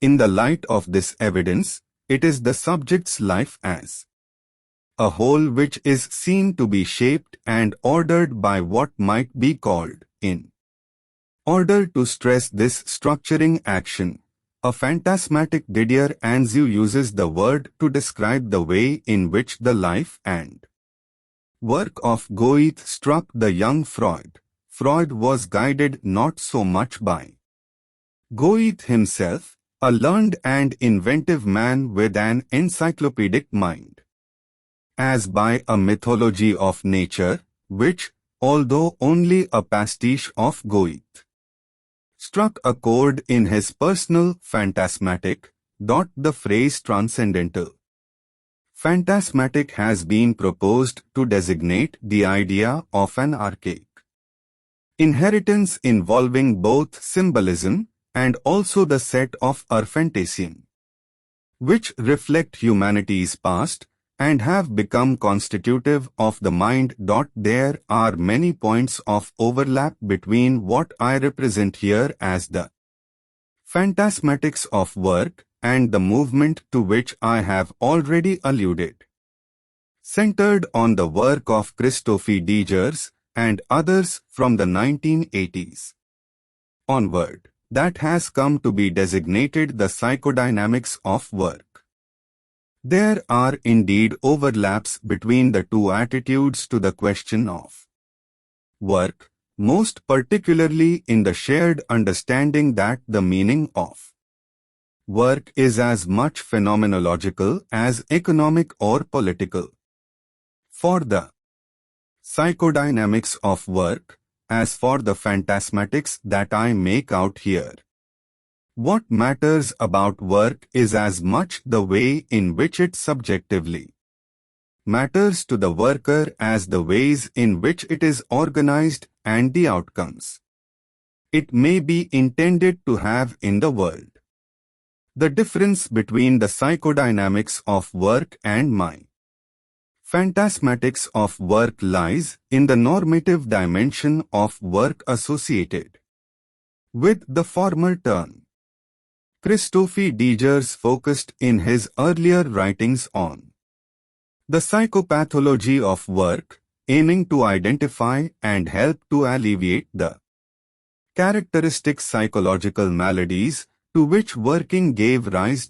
Even though Digers' focus has broadened beyond those whom work may be thought to have made ill, to the psychological motives and processes Centered on the experience of work, the psychodynamics of work is still essentially a form of critical theory which concerns itself with the relief and remedy of work conditions. One might say that where psychopathology considers the illness to which work can give rise, psychodynamics considers work itself to be ill and in need of healing. Psychodynamics is in essence an ethics of work, a theory of the forms that work should take in order to maximize individual and collective well-being. As such, it might also be understood as a kind of ethical engineering of work, an organized, even organizational work of analytic enhancement practiced on it. It will become apparent in Chapter 5 that I believe much of what we think of as work can be regarded as this kind of working to remedy or redeem work itself. From my point of view, this implies that the psychodynamics of work is not so much an opponent to the phantasmatics of work as a component of it. For its hopes and fears for work are part of the phantasmatic territory it sets out to map. The phantasmatics of work concern the ways in which work is lived out or exists without reference to any ideal horizon or duty of critique. The psychodynamics of work asks, how should we work and what should work be and mean? What work should work do for us? The phantasmatics of work asks, what do we imagine work to be and what do we want from it? What work is done by the ways in which we imagine work? The psychodynamics of work aims to improve it and so is part of the work of work. The phantasmatics of work aims to understand what it means to us and consequently stands apart from its necessity. It is part of the phenomenology of work or the conditions under which we live our relation to it, that work should tend to become a recursive work in the making such that, in part, we work in order to work at the idea and imago of our work. But for an approach based around the phantasmatics of work, this ideal horizon, or more properly, horizon of ideality, which seems to promise the necessity of the ideal work situation to correspond to the ideal speech situation that Jurgen Habermas saw implied in every actual speech situation, is part of the landscape being surveyed, not part of its necessary future. Psychodynamics suggests a view of work as a kind of physics of competing forces and energies, in which the psyche is conceived not only as impacted by the physical demands of work and acting reciprocally upon them, but as itself a dynamic field or system of forces. The markedly mechanical, hydraulic or otherwise kinetic systems favored by Freudian psychoanalysis exert a strong influence on the construing of these psychodynamic relations and processes. Phantasmatics concerns itself rather with the projection of dreams, illusions, phantoms, fancyings and fantasies. Psychodynamics promises to show the workings of work as they essentially are, beneath or running across the play of appearances. Phantasmatics focuses on this play of appearances, or rather the work of making them appear in the theatrics of work, the ways in which we represent work to ourselves and invest it with various kinds of symbolic value. It is in this sense, too, that the semiotic scenery of the psychodynamic, as an essentially imaginary physics, is part of what a phantasmatics of work will be likely to concern itself with. Psychodynamics, in short, focuses on functions, while phantasmatic analysis focuses on fictions, including, it will be conceded, not only the fiction of function, but the function of that fiction.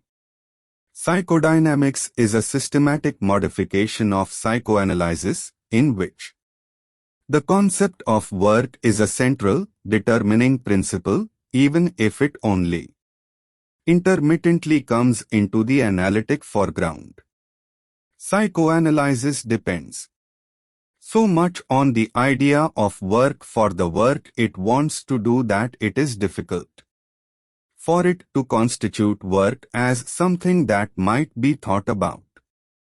Different idioms and occasion of work feature strongly and definingly in the way in which work is treated in psychoanalysis.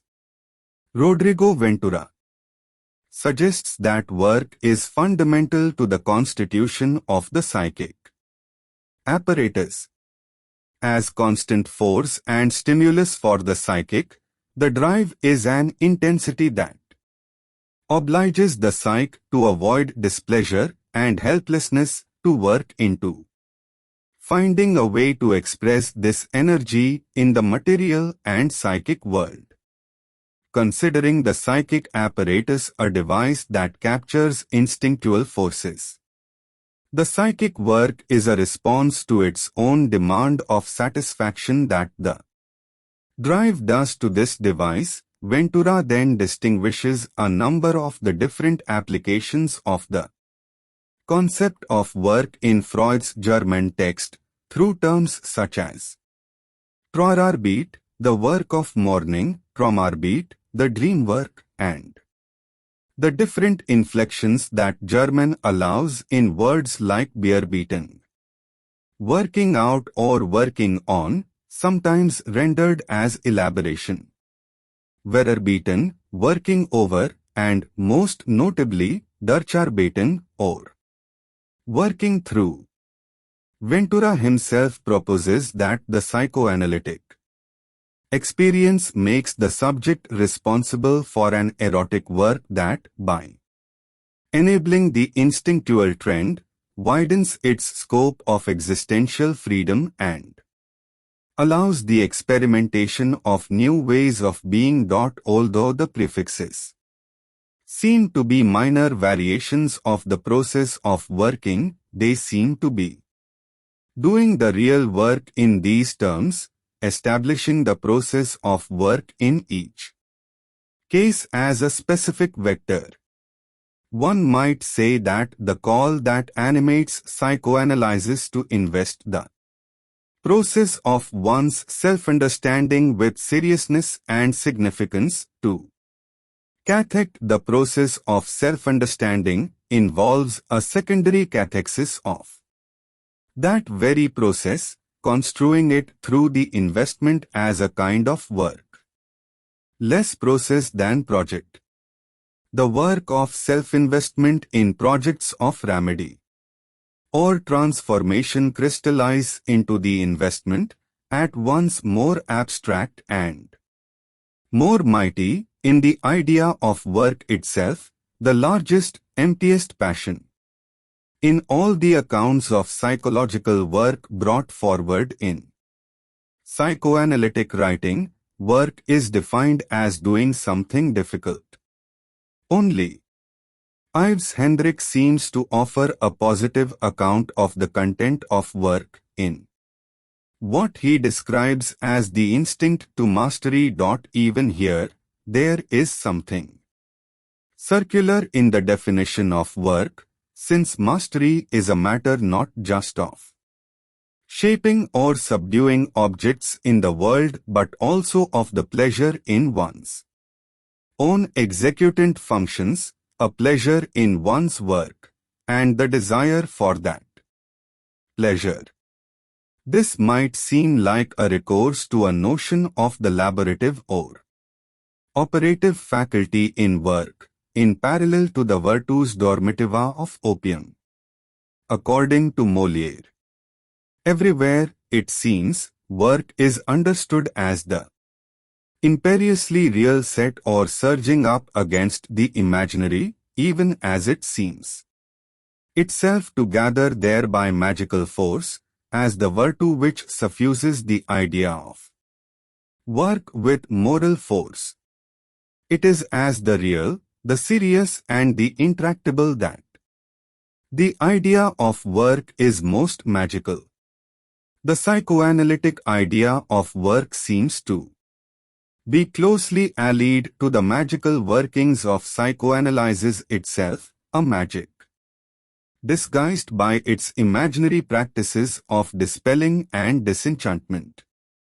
In most of the work that is supposed to take place, either in the psychological processes unearthed by psychoanalysis or in the process of psychoanalytic treatment itself, we may be confronted with something like imaginary work, where the projecting of the different kinds of psychological work project thinking, speaking and writing about them. For instance, nevertheless seems undeniably to involve what is recognizable as work. The question here is whether the work of imagination is in fact an imaginary work, and if all work requires not just the recognizable actions of different kinds of work but the recognition itself. Then we may perhaps have leave to wonder whether all work must be, if not exactly imaginary, then certainly imagined. In order to work, I have to imagine that I am working, and thereby accede to a work imaginary. This work of imagination is in a curious way both active and passive. Imagining earns the name of work because it really does feel that it requires effort, primarily at the beginning of the exercise. Work is brought into existence by the ways in which one makes a transition from not working, sleeping, say, or eating, provided one is not taking part in a business breakfast, to working, often accompanied by some vestimentary action, like putting on uniform or overalls, showering or going to the works or office. The experience of working from home that became common in many occupations during the COVID-19 pandemic, which consisted mostly of writing and speaking rather than lifting, fetching and carrying, nevertheless seemed to require of many of its practitioners a more or less elaborate ritual of kinetic scene setting, perhaps by going to a workroom, or, for those inhabiting a single apartment, a different part of the room set apart as a workplace. Working involves going or getting to work. Children who do not readily and reliably perform the action known as going to sleep, an action which is largely synchronized with the requirements of work, if not their own, then that of others, can usually be helped by a rather similar routine of mise-en-scene, including the change of clothing and location. The effort of making a change is reduplicated during the process of working by the rhythms of suspension and resumption of which it must always consist, whether that involves wiping one's brow and stretching one's cramped muscles, or simply jerking one's wayward thoughts back to whatever matter must be thought to be in hand. The force exerted by this artificial and arbitrary self-government is at once a kind of work in its own right and the work of maintaining the work imaginary. Luckily, however, most forms of work allow for the remission of effort. Not just through breaks for tea or reverie but through the remission of effort provided by the work itself. This is the sense in which work consists of a kind of willed passivity. Every kind of work requires and authorizes, if only intermittently, forms of drudgery or automatized effort into which we do not have to put much effort so that we can tune out of it by tuning in to it. Although none of us is likely to want such occupations, it is surprising how many forms of recreation in fact involve these kinds of hypnotically repetitive actions, many of which turn out to require some form of counting or numerization, a symphony of striving which expresses and diffuses stress.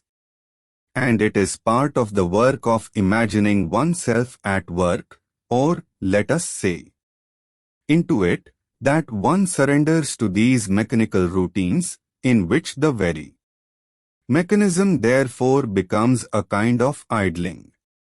There is certainly torment in any kind of mechanized labor which is actually not mechanical enough to allow one to float free into daydream. This is the sense in which the work imaginary is both active and passive, in that one projects oneself into a condition in which one is voluntarily subjected to the work one is doing. This work of getting oneself to work and then of giving oneself over to it is both actual and a way of imagining oneself into the condition that will persuade us that we are, or have been, working. That we may have polished a grate or deleted a dozen emails will give the extra confirmation that our work has resulted in a work or some visible outcome.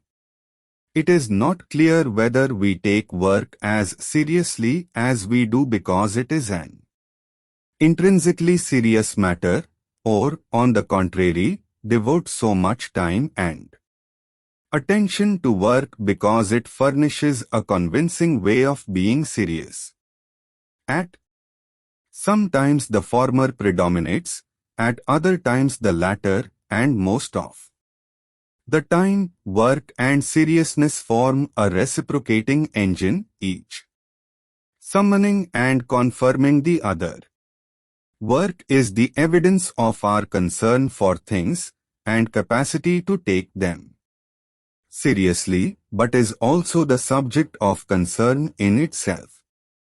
In fact, perhaps the characteristic tonality of the phantasmatics of work is not fear, longing, disgust or any other of the primary color affects, but worry.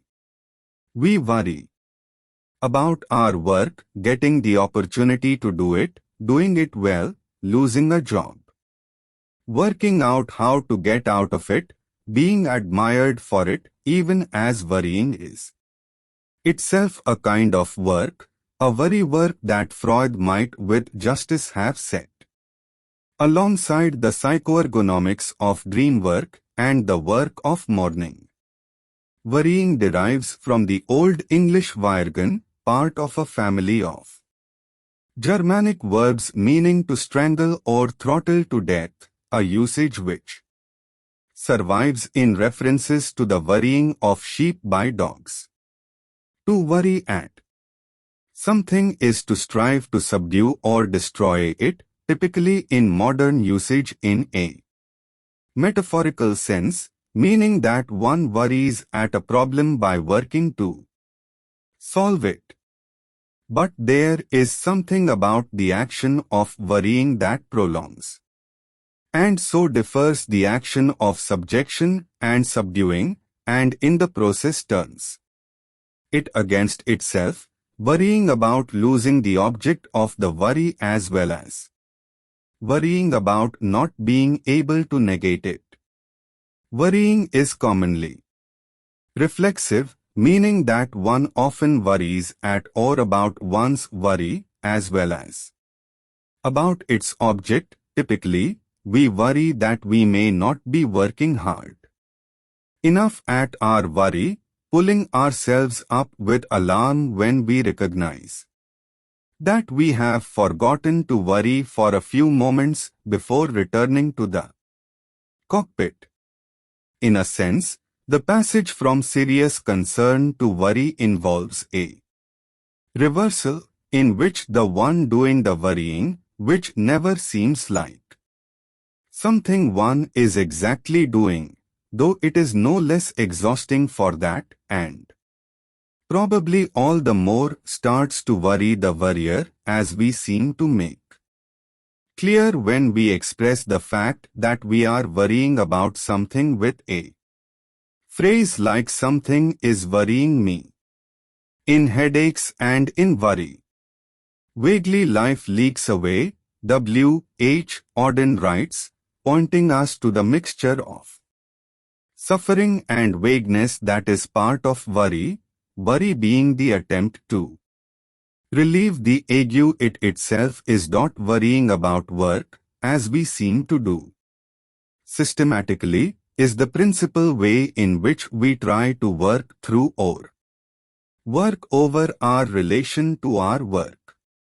But worry itself is a work that is not work, or a work that somehow works on us, rather than a work that we ourselves straightforwardly do, this being part of what is worrying in work, and in worrying about it. The central importance of phantasmatics in thinking about work is clearly suggested by a fact that should strike us as stranger than it does. That is, in much of what we say and think about work, the most important question is not whether it is necessary, productive, valuable or fulfilling, but whether it is real or, as we oddly sometimes say, honest.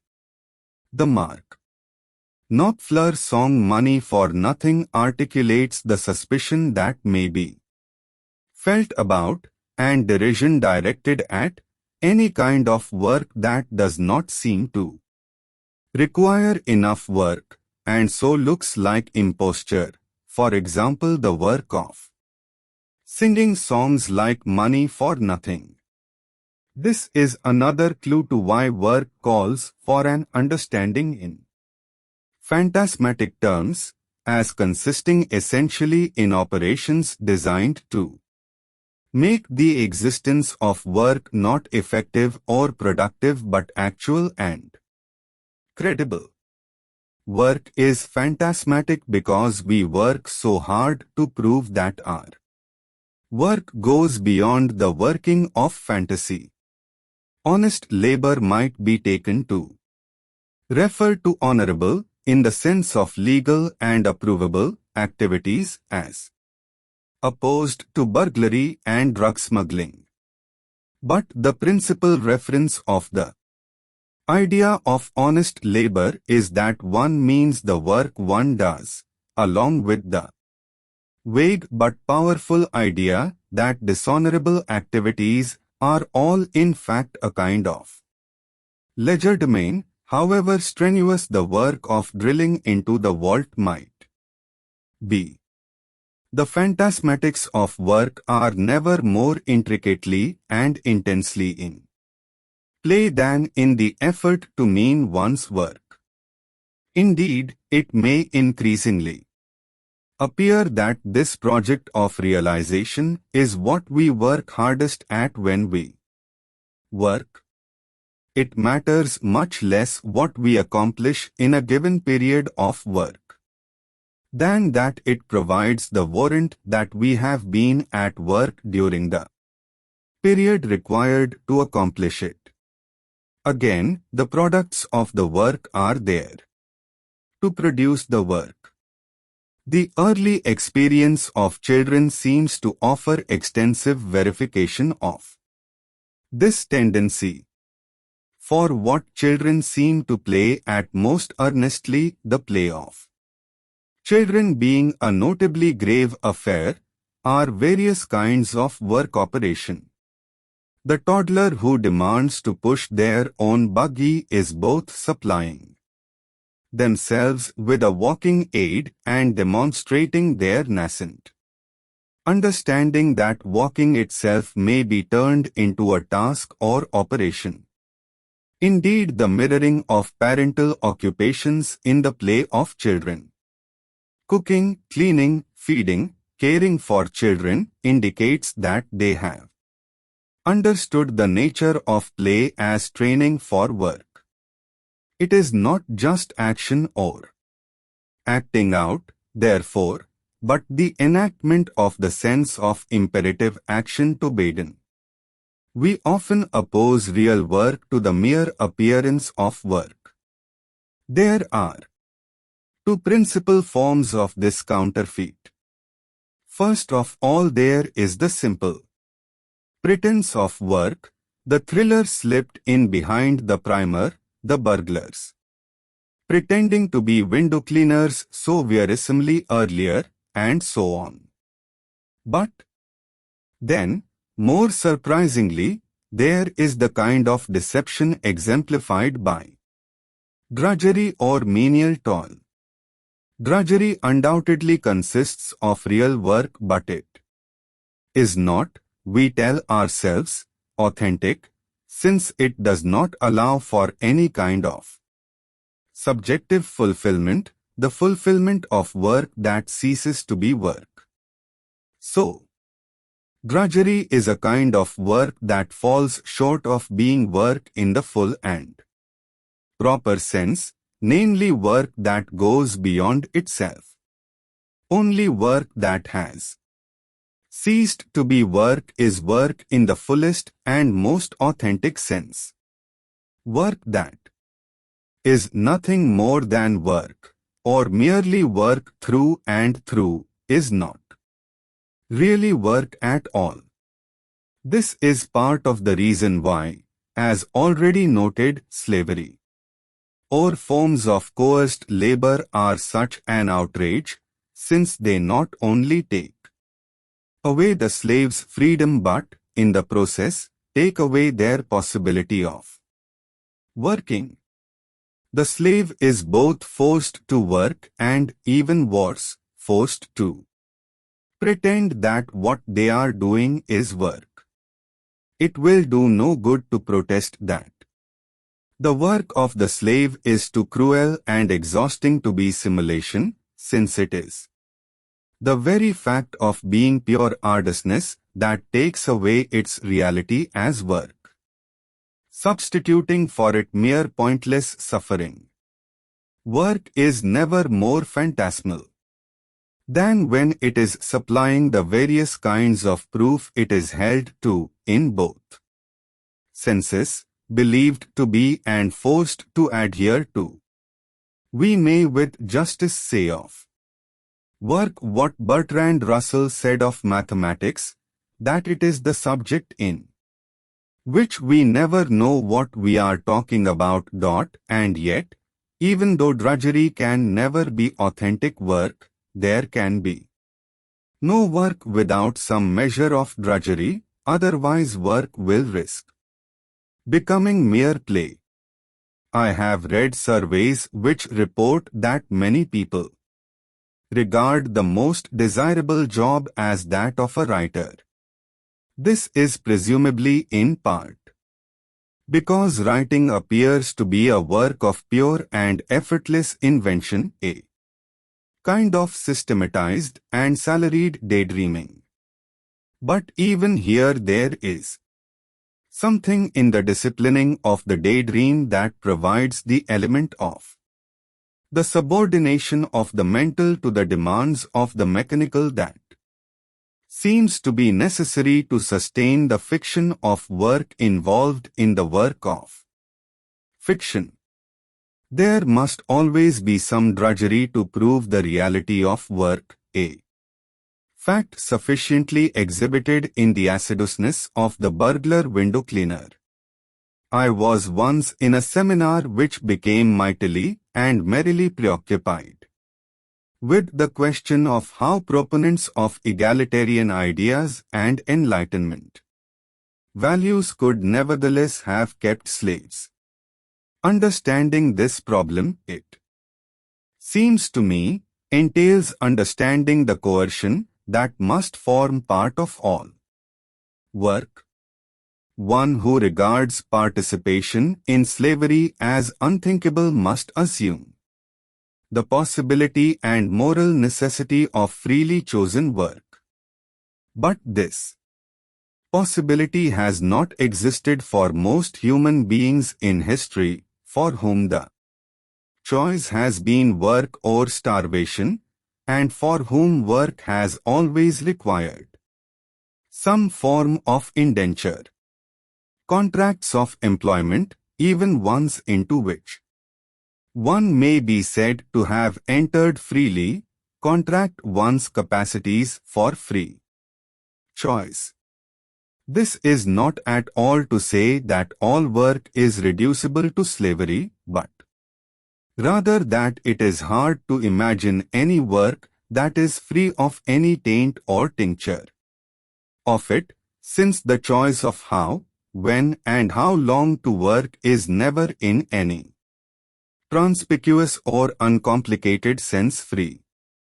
There is supposed to be a clear and absolute cleavage between the labor one is forced, by threats or customary relations, to perform and the labor that one freely agrees or freely wills oneself to perform.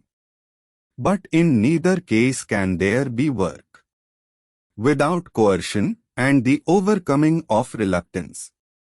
Though it is assumed to be impossible for me to coerce myself unjustly in free work, one may at the same time readily imagine examples of just this kind of compulsive or self-destructive self-coercion.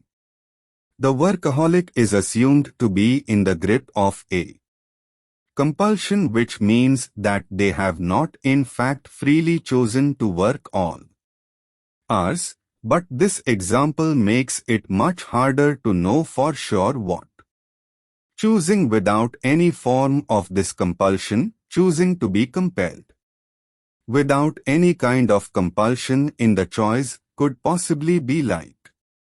At the same time, the absolute condition known as working, required for the idea that the slave has been made fully identical with the action of their work, with no margin of freedom left over, is hard to imagine, though the figure of the slave is perhaps designed in part to make it imaginable for us. The value of what I have taken as a kind of primal scene of work in J.L. Austen's window cleaning burglars is as an illustration not of something to do with pretending but of something to do with working, namely that whenever we are confronted with the question of whether what somebody is doing is work, we will require a great deal more than immediate and external evidence to decide, and we may never in any case be able to decide for a certainty once and for all. Even slaves, and perhaps especially slaves, will often be under the necessity of pretending to work at least some of the time, even setting aside my argument that slavery might be defined through the requirement in it to pretend to be working all the time. To imagine work is to create plausible pictures for ourselves and each other of what it looks like. This is not just a matter of imagining the forms that work can or should take, it is also a matter of imagining our relation to work and therefore what we feel about it.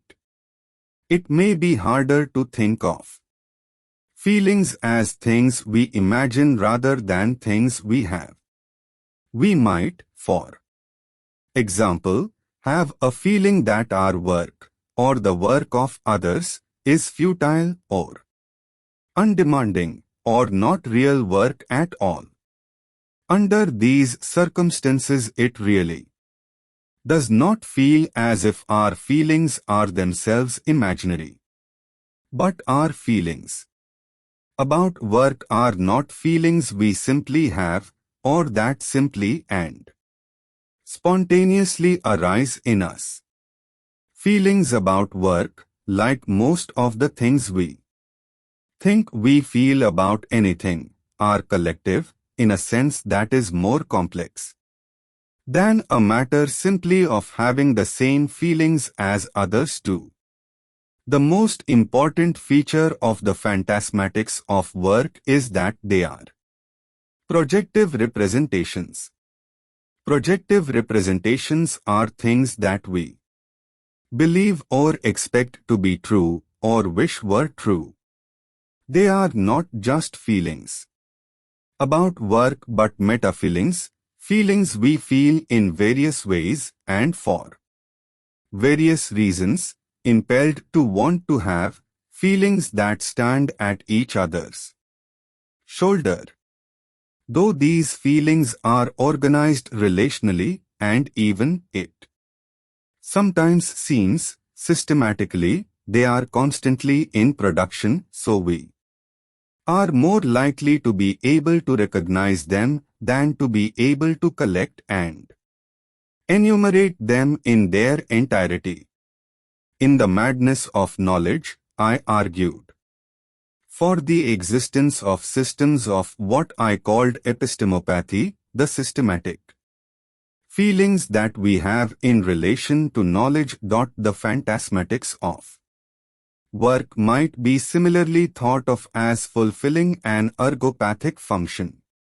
A projective feeling is a feeling that we do not merely experience but also posit, purpose or suppose. Projective feelings are usually feelings that we do not simply and immediately have, since we also have a relation to them, and the most pressing thing about them may be that relation.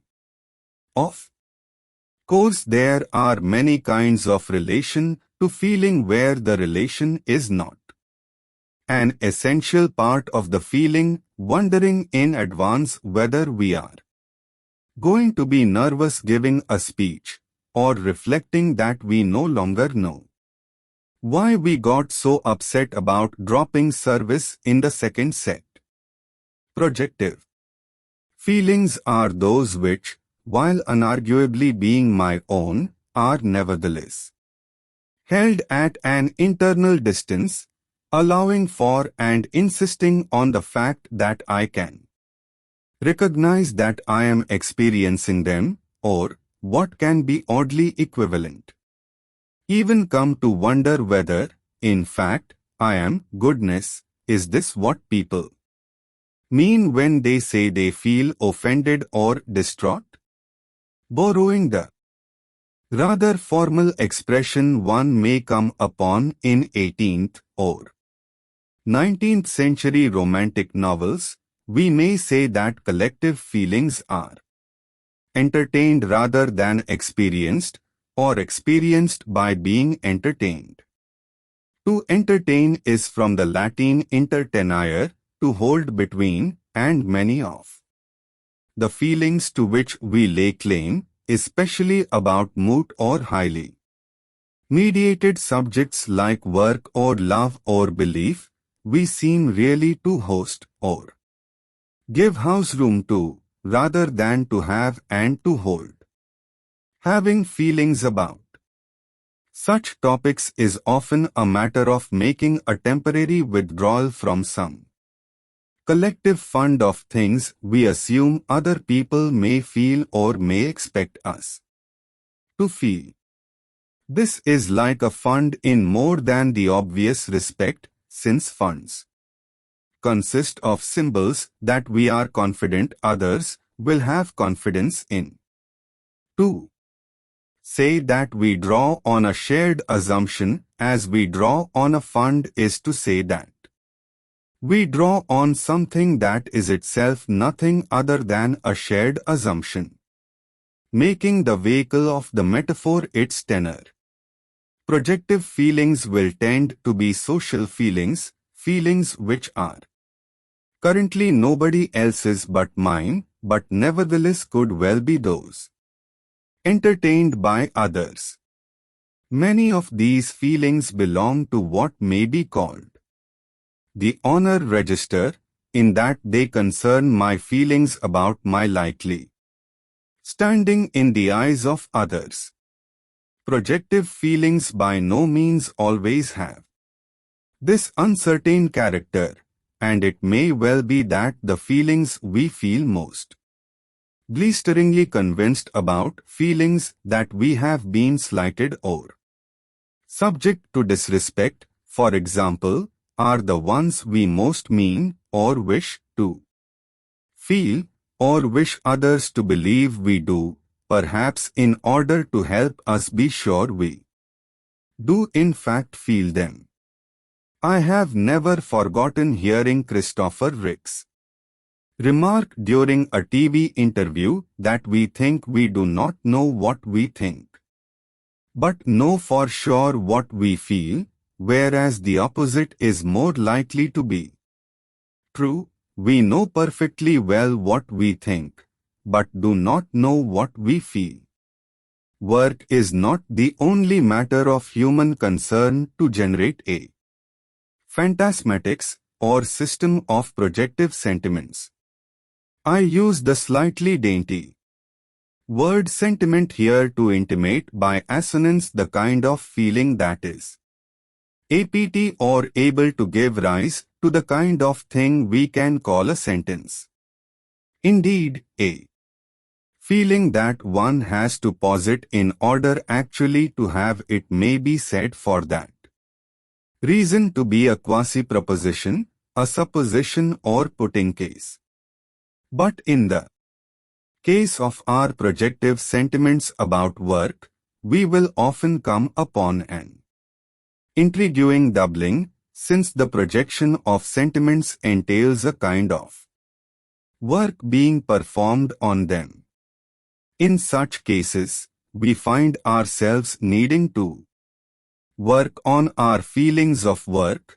In the process, I will persist in calling, unless and until I can think of something better, labor work, though the awkwardness is part of the discovery I mean to make with it. None of this should imply that projective feelings are merely pretended, or if they are, it would have to be in the earlier meaning of pretending as maintaining rather than dissimulating. The young pretender really was not kidding about his claim to the throne. For this reason, though the operation of phantasmatics may include the kind of suspensive or subjunctive feelings characteristic of fantasy, it is not coextensive with it.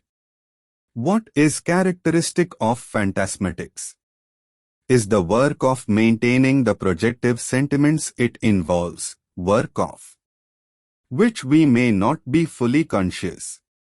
Phantasmatic feelings about work are not only projective but are typically obsessive, which is to say that they consist of fears and desires that exercise demands on us. It is not just euphonious felicity that has suggested the term workaholic, formed in 1947 when the Toronto Daily Star wrote satirically, "If you are cursed with an unconquerable craving for work, call workaholics synonymous, sick, and a reformed worker will aid you back to happy idleness. For the addictive nature of work and addiction being something to which one has been assigned, devoted or made over from a desire, part of the family of words that includes prediction, jurisdiction, and contradiction, is doubled by the demanding and even frankly laborious nature of every addiction, which only earns its name when there is a limit or impediment to the realization of one's desire, which one must struggle to overcome. We do not speak of an addiction to eating, breathing, or sleeping until these have been formed into a compulsion rather than a simple reflex or attraction, and have thereby become a kind of project demanding work. In addiction, one's wanting is not quite in one's possession. One wants what one wants without exactly wanting to. The demand exercised by an obsession can be neither fully articulated nor fully accounted for, which is what leads to its characteristically phantasmatic effects of projective rather than straightforwardly experienced feelings. This surplus to representation, making the representation at once excessive to and deficient in what it represents, also means that the obsession cannot fully be satisfied. The iterative aspect of the obsession may have some connection to the mechanical iterability that is itself so recurrent a feature of all work. Our understanding of work is linked to the idea of production and thought to result in completed productions, so work can refer to both our working and the work done as a result of it. One might even say that, in a phrase like "my work here is done," the action of work tends to be self-objectifying, being directed not just at the making of objects, but also at making an object of itself. This characteristic seems to be shared in other examples of processes that are conceived as work-like endeavors. My love for you will last forever. But it is equally of the nature of work to require resumption and repetition, as though its satisfactions could only ever be temporary, or as if it were striving to satisfy itself through us. No carpenter could content himself with the production of a unique, radiantly Platonic table, and the author of a single text may not reasonably be thought of as a writer unless they have at least set to work on another. Anyone can make a shoe of some description under the pressure of curiosity or need. But a shoemaker has to have surrendered in some degree to an obsessional demand, an internalized demand from outside, to keep making shoes. The frequentative nature of work means that we are haunted by it, even if it does not take the incubus-like form of the toad work that squats on Philip Larkin's life. It may have occurred to my reader, for it has certainly occurred to me, that what I am calling phantasmatics I might just as well call ideology and be done with it.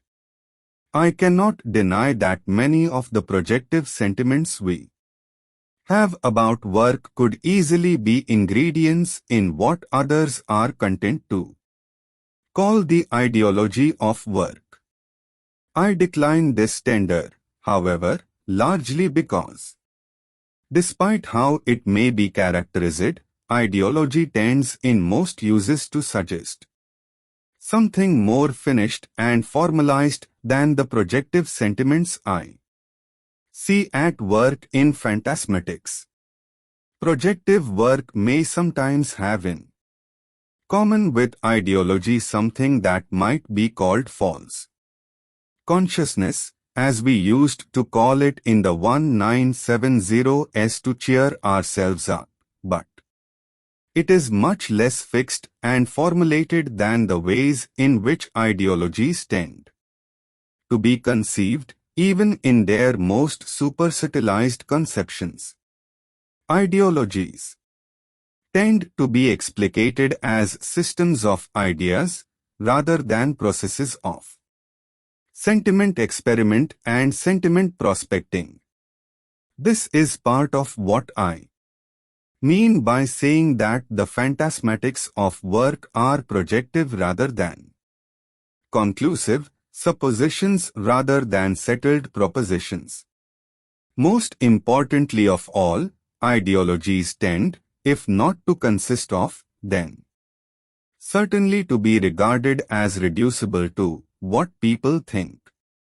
The sphere of phantasmatics as I conceive it consists rather more of how people think, or, as we might say, what they feel about what they think, as well as what they want to feel that they know. Phantasmatics are performative rather than definitive or declarative, belonging therefore to the considerable repertoire of ways in which people stage, try out or put on a phrase that nicely conjoins pretending and producing, as for the stage, ideas, stories, identifications, and other projections of what they would like to think they are up to in their lives. This is a large part of the reason I prefer a term like phantasmatics, for all its possible wispiness, to the cut and dried, straight up and down address of ideology.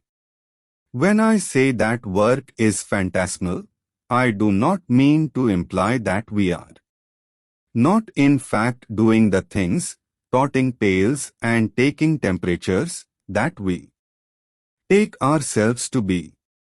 These actions are really being performed and we are really enacting them.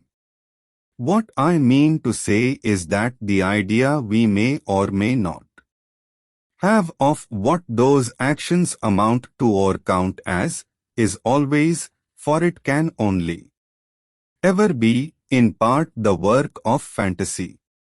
I will likely need to keep reminding my reader at intervals, as I have to remind myself, that despite the promise seemingly embodied in the word fantasy, which is used almost always to indicate projections of unreal yet desirable states, fantasy also involves the dark, the dreaded or the undesired. This is maybe because, following Freud's suggestion in Beyond the Pleasure Principle, to project or replaying symbol or imagination some duress or disaster is to subject it to a kind of binding. I explore in Chapter 5 the philosophical fantasies we forge about the redemption of work from every form of arduousness or misery. The systematization of the dream job that all of us may individually crave. But fantasy may also enter into the hardness of work as the very thing that may make intolerable work tolerable, or halfway so. For the phantasmatics of work are no mere idle fantasy or empty reverie. There is always work involved in fantasy, always a phantasmatic component, as the labor of the negative, even and especially in the negativity of labor. Books that aim to convince their readers that various things are phantasmal rather than real, ideology, error, deception, myth commonly present themselves as a means of dispelling fantasy and awakening to some acknowledgement or other of the reality principle. Such works represent themselves as reforming or sanative. That is not the case with this book, which assumes that the need for work is an ailment with little prospect of relief. If religious belief may be seen as a compensatory reification of human helplessness, work is an overestimation of the capacity to change one's environment, local efficacy inflated into omnipotence. Work serves ideally as the mediation of power and powerlessness, for it can seem to guarantee omnipotence even as it is also used to explain the inevitable failure of many human projects as owing to idleness or perverse unwillingness to obey the imperative to work, or to work as hard as we should have. Not many of us nowadays feel that work is satisfactorily to be explained as the consequence of original sin, as maintained in some strains of Christian doctrine, but such doctrines formalize the twin sense of human power and unrealized potential that seem to be an essential condition of the human, born with prodigious powers of projecting its needs but with almost complete limitations on realizing its projections. Occupying the abyss between projection and realization, work comes to embody the sense not so much of the real as of the actual. This explains why there can be no final remedy for the work imperative, since it is itself dreamed as the sovereign remedy for the essential incapacity or infirmity of the human. The operation in us of the idea of work is inoperable. Work is not just the will to power, which might very well remain merely and ineffectually willed in melancholy or resentment, but also the power to execute one's will or put it to work. Writing of the relation between temporality and technology, Bernard Stiegler finds the invention of the human in the reciprocally constituting encounter of subjects with objects, or the who with the what. Difference is neither the who nor the what, but their copossibility, the movement of their mutual coming to be, of their coming into convention. The who is nothing without the what, and conversely. Difference is below and beyond the who and the what. It poses them together, a composition, engendering the illusion of an opposition. The passage is a mirage, the passage of the cortex into flint, like a mirror protostage. Stiegler does not seem to realize what he is saying here, or rather perhaps the reverse. His argument seems to realize all too well something that he himself does not quite come to the point of saying. For it is not just the encounter between the who and the what that counts in this constitution of subjects through objects, but the how of this encounter, in the fact that it is a matter of work, rather than some accidental and inconsequent convergence. This proto-mirage is the paradoxical and aporetic beginning of exteriorization. It is accomplished between the Zinjanthropian and the Neanthropian for hundreds of thousands of years, in the course of which the work in flint begins, the meeting of matter whereby the cortex reflects itself. Reflecting itself, like a mirrored psyche, an archeo or paleontological mode of reflexivity, somber, buried, freeing itself slowly From the shadows like a statue out of a block of marble. When Stiegler concludes that the paradox is to have to speak of an exteriorization without a preceding interior, the interior is constituted in exteriorization. It is not the paradox of technology that he characterizes so much as the paradox of work, as the healing that keeps open the wound of lack it heals. So the QED of this book, that which will have been to be demonstrated, is that all work is imaginary. This does not mean, I will say again lightly in vain, that work does not exist, is a footling kind of hallucination or diabolical deception. To say that work is imaginary is to say that in order to occur, in order to do the work of work, work always has to be imagined. One might in fact say that, like my projected argument, it seems that it is itself a demonstrandum, a to be demonstrated. Work is subject to demonstration inasmuch as demonstration can be regarded as a defense against the charge of being imaginary, since demonstrating something is meant to be a conclusive rebuff to the charge that we have simply made it up, and that having to be imagined indicates that there is a work-like effort or imperative in the process of imagining work. Imagining work, making it out rather than just making it up, really does seem to require quite a lot of what feels like work. Writing this book, for example, the last thing we should ever seek to affirm of fantasy is that it is idle. So to say that all work is imaginary does not mean that it is merely or entirely imaginary. There are always real actions involved in work, or recruited to its cause, blood, sweat, tears, boredom, striving, every kind of toil and trouble.